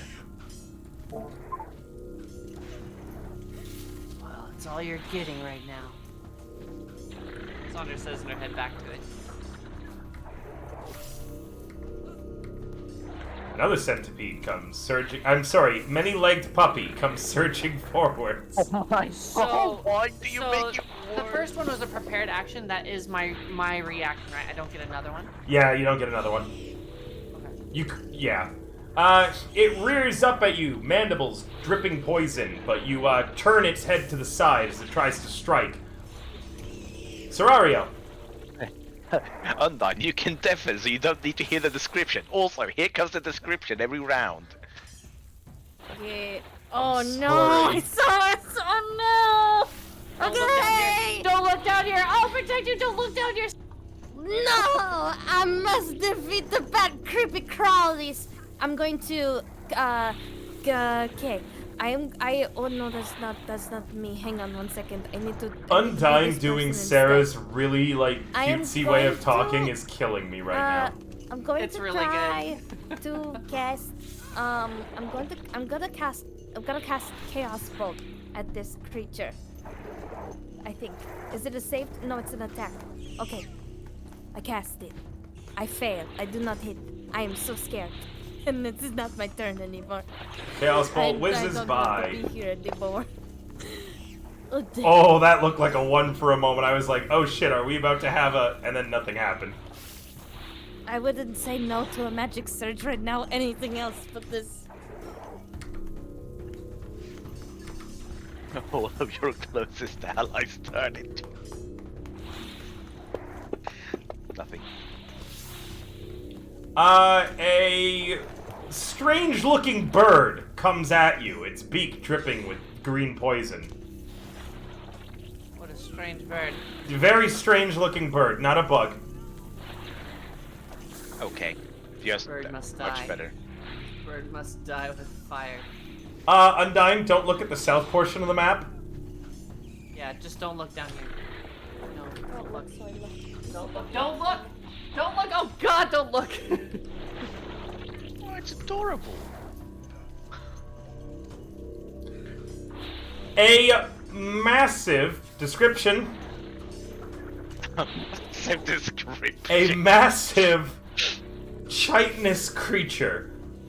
A huge scorpion as big as a horse. Its tail has some sort of red liquid dripping off of it. 2 huge pincers as big as your torso, and many legs scuttling towards you, as it's not able to get to you this turn thanks to the wall you guys placed. What a fucking idiot. Don't It does look idiot incredibly threatening, and that chitinous plating seems like it's going to be hard to get through. Well, that's unfortunate. As it takes the dash action. Oh god!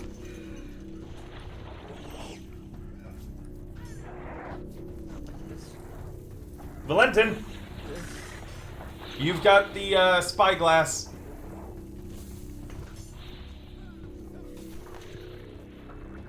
Fuck.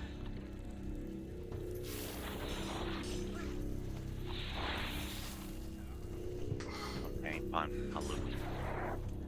Investigation.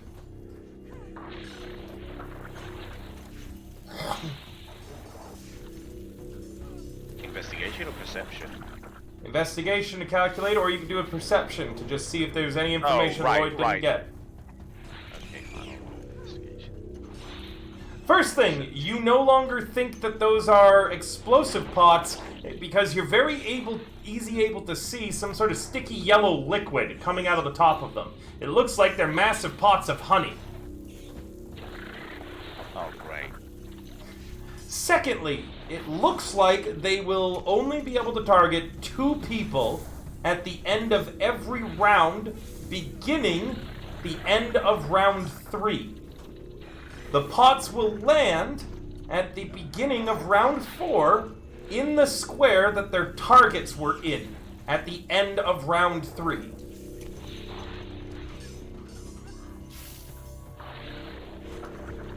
Okay, so let me get this straight. They'll target someone at round 3, and then at round 4 it will land where those targets were. Yes. And this is round 2. Yes. So at the end of round 3, the location of their targets is locked in, but you'll need to keep the spyglass on them with perceptions as a reaction or as an action to figure out who they're targeting. But at the end of the following round, after they've targeted something, the pots will land.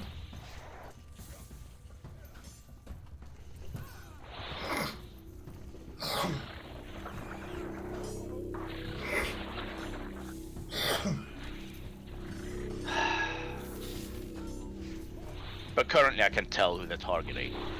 No, and Lloyd didn't communicate that. Jesus fucking Christ, Lloyd.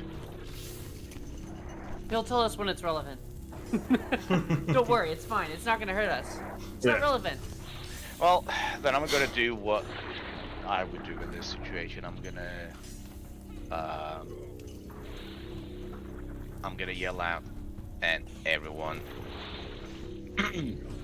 It looks like they're gonna be targeting us with the honey. I think it's to attract all of the combatants to target the same people. If we keep moving around, as long as we don't stay in the same spot as we did a few moments earlier, they'll always hit nothing.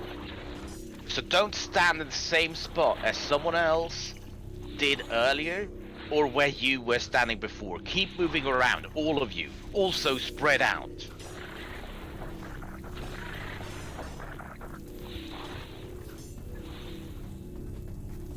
Let's turn this into a dance of death.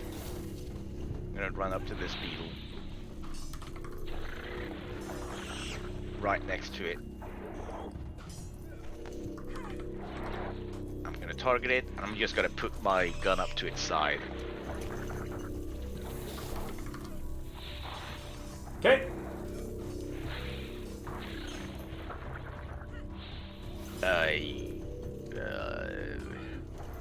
Attacking with a ranged weapon and melee is at disadvantage. Nope, because You got I the got feet? my gunner feet. Thought you would. All right. I mean, it's the only reason I have the proficiency with this gun. Yeah, blammo.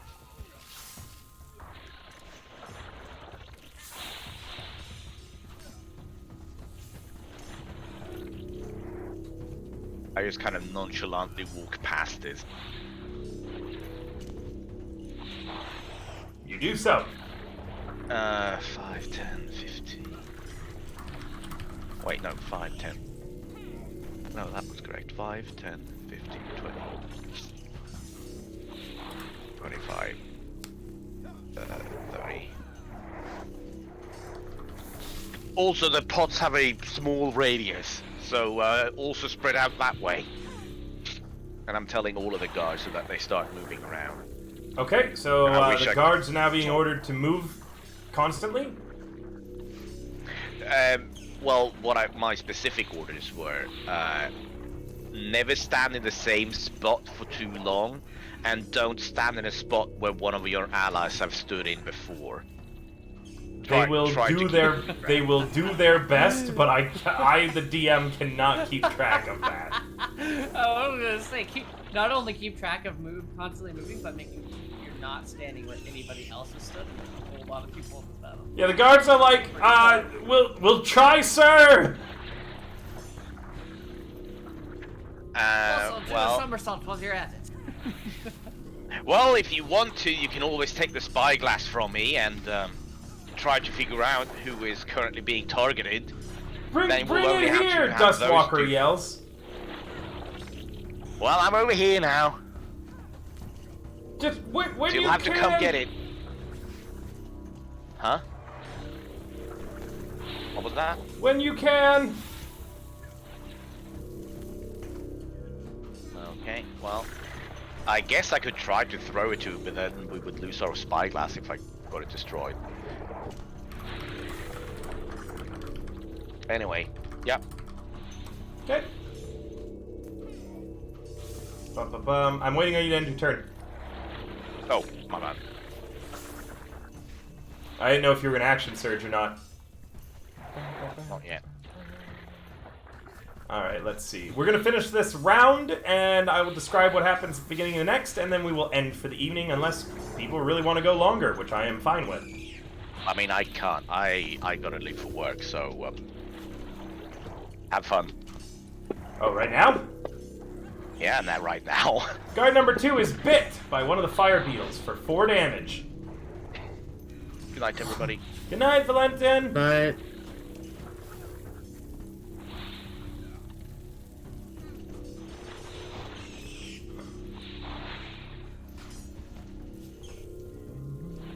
The guards are holding their position for the final round, but they will be moving starting the next round when the threat actually becomes an issue. Guard number 2 manages to skewer the beetle eating him. I just have to find it on the turn order. There it is. Boy, I love it when things die. Zandra, you've got a large friends. chicken attacking you. Large chicken. And 2 fish. 2 desert fish. I just realized the less legs things have, the happier Undyne is. I know why she likes fish now. Okay, so Zonder will go ahead and she'll go ahead and strike at the giant scorpion with her hand.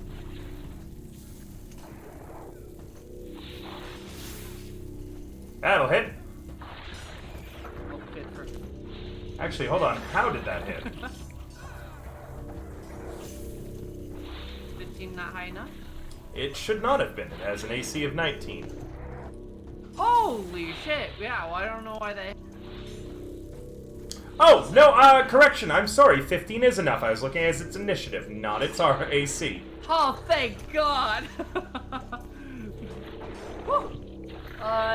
So she'll punch it and then she'll scream, letting the sword attack. Oh well, shit. Your wisdom is high enough that you are naturally extremely wary of its stinger. It looks like whatever that liquid is could deliver a serious blow to you. Not sure what I can do about that.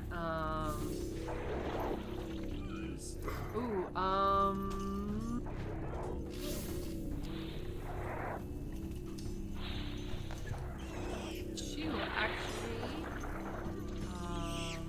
what's it? She will use, well actually I think I used my extra action, didn't I? Sway, huh? I can't use patient defense now, can I? Why not? Don't I need a bonus action for that? You do, yes, and you attacked with your bonus action. You are correct, sorry. Yes, yes. Took me a so, second to yes. register. Bummer. I would have used it, but I already used my bonus action, so I will just, I guess it's my turn. Okay. Because I can't do flurry blows or anything as well. Sorry. No, but you can move still. As long as you remain within 5 feet of the huge chicken, you won't provoke any attacks of opportunity from it. You would from the 2 fish, though. Yeah, no, I'll stay. There's no reason to provoke. I mean, I won't reduce the chance of it attacking me. Okay.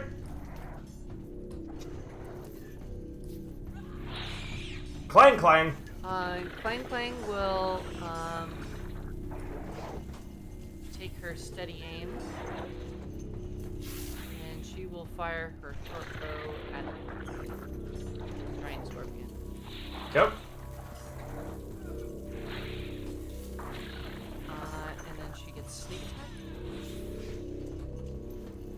Sure.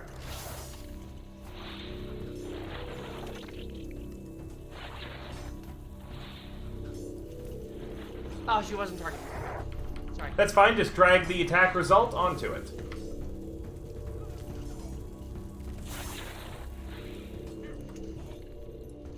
Cool. And then she will end her turn.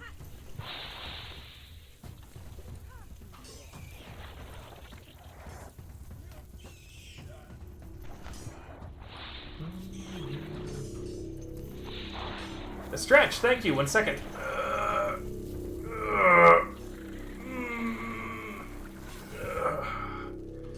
Let's see if number 9 is able to get anything done this turn, as that greasy thing, that poor beetle's just been rolling around it. He does! He gets to his feet, gets a little bit closer, and is going to try to eat guard number 2. It should have been rolled at normal. Does guard 9 or guard 2 have a prepared attack? They do. Actually, wow, they do not. So, because guard 9 goes after this beetle. So, the attack goes off. Guard 2 is bit for another 4 damage and is heavily wounded. Well, guard 2's turn was right before mine. Guard 2 killed a beetle. Okay, gotcha. Fair enough. Guard 9 will try to back his bro up.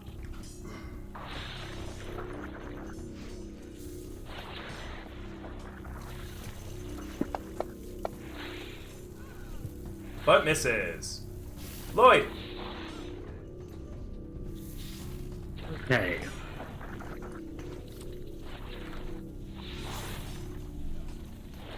I'm going to leave these beetles to the guards, as I'm going to 1, 2, 3, 4, 5. Run over to here and attempt to throw my blade at this giant scorpion. You mean the chicken, but yes. Giant chicken. Giant chicken.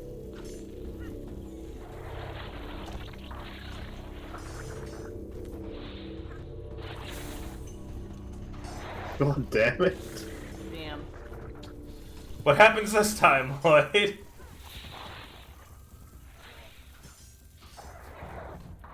This one just sort of gets thrown, and as it hits the scorpion, the chicken, it just sort of like disintegrates on contact with its feathers. I don't have any bonus actions. Dee Yeah. Okay, I'm going to do some cool things, maybe. I've been high-key, low-key trying to channel out a lot of this fight, so I'm very sorry. You're okay. I'm I'm sorry for designing I'm this going fight, to- not realizing that your acrophobia extended it to all bug. So it's okay, sir. I'm going to. Oh, I can't cast Consuming Fervor. Or is what kind of action is this? Is it a free action? To channel divinity? If it doesn't state that there Robust. is an action that it needs, then it does not need an action. Let me double check what your channel divinity is. Which one are you using? Probably not Turn Undead, right? Consuming Fervor. Okay, let me look at this. Abilities, Consuming Fervor. It doesn't cost you anything. Okay, I am going to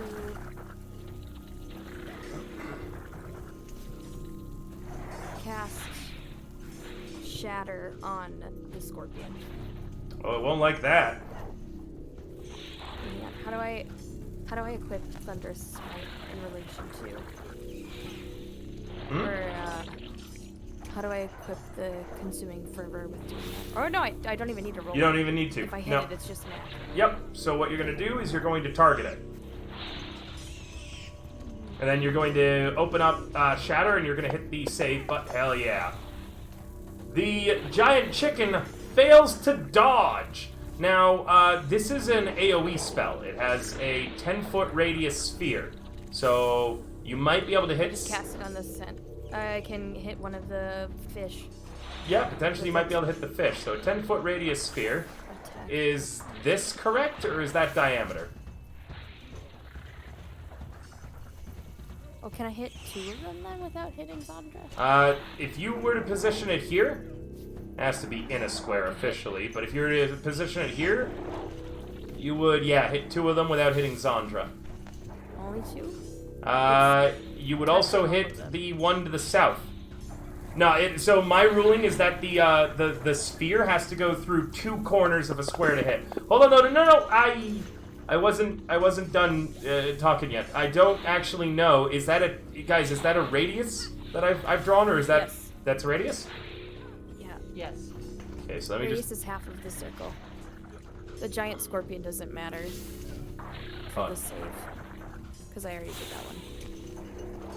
No, I'm gonna need you to target out differently. So 1 second. But yeah, the giant scorpion has failed. Just hold on. It's a 10-foot radius, so that is a 10-foot radius. Good to know. Okay, so in that case, please target the southernmost fish and the fish directly beneath 1 and 5. Those are the 2 additional things getting hit. Target both of them and then roll. Can you see where? I'll do it for you. I don't want you to look at the tokens. I got it.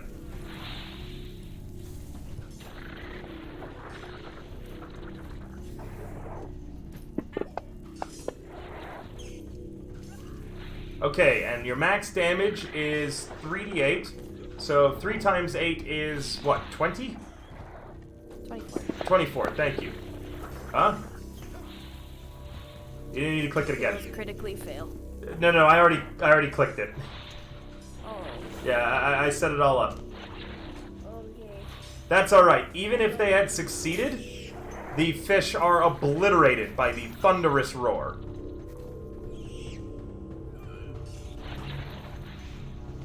That is number 1.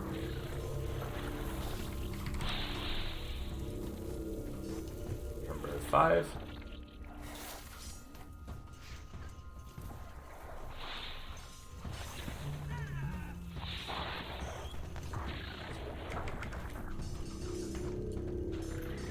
And then the scorpion is taking 24 additional damage, which puts that at math. That. Yes. Okay. All right. You can see the big thing is very severely wounded, Dee Dee. Holy shit, good luck. You can end your turn whenever you're ready. Excellent.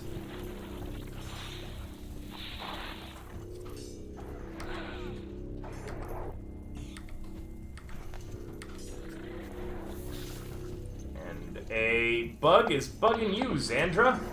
With a natural 1, you're able to take an attack of opportunity on it if you'd like. I would. Which one is it? The beetle that just came 5? in beside you. Number 5, yep. Lloyd, you're in between squares. I need you to pick one. Oh, am I? Yep. Okay, the beetle gets to make an attack of opportunity on you. Because that sounds funnier to me than your knee popping. It misses as you guys kind of flail at each other, and you're like, get off, as it kind of lands on you, and it can't get a good bite on you, and you're just kind of flailing at it, it's flailing at you, it's uncomfortable for everybody involved.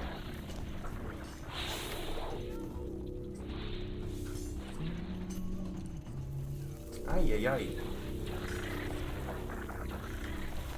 Good set of attacks. That went well. The next beetle, the next 2 beetles, come heading upwards. And 3 guards had prepared attacks against this slow beetle, so 1 second, guys. Let me just roll guard 5, stabbing a bunch. First, misses. Second, hits. And the 3rd guard is irrelevant as it's killed. As it just jumps forward into many, many spears. And then Lloyd, you've got a friend, don't you? Look! I have a friend. I do. I hope you don't have any concentration spells active. Well, it doesn't matter, it misses. What? Sandra, you made another little guy. Coming to see what you're doing, but he misses. Alright, at the end of the round... One moment.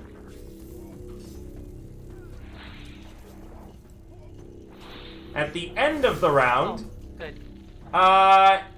Undyne, just warning, a very, very strange creature appears. With a host of 3 Kreen soldiers behind it. This creature is currently showing on the Twitch for anyone who wishes to see. It has the body of a...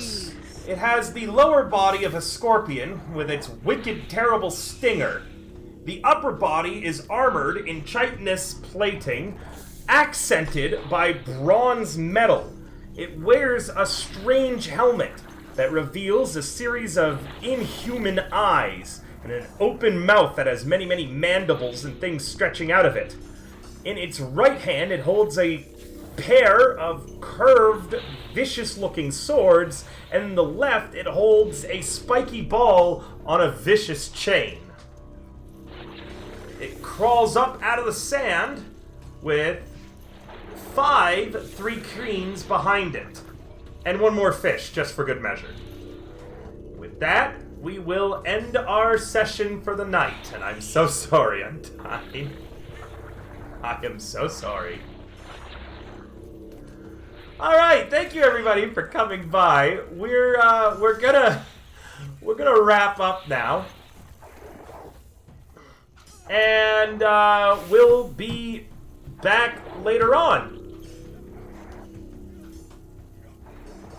Tomorrow we have our makeup campaign for Stolen Valor. Thank you so much for everyone for coming by tonight. I might play some other games too, because it's been a while since we just had a gaming stream, but I've been so fucking busy.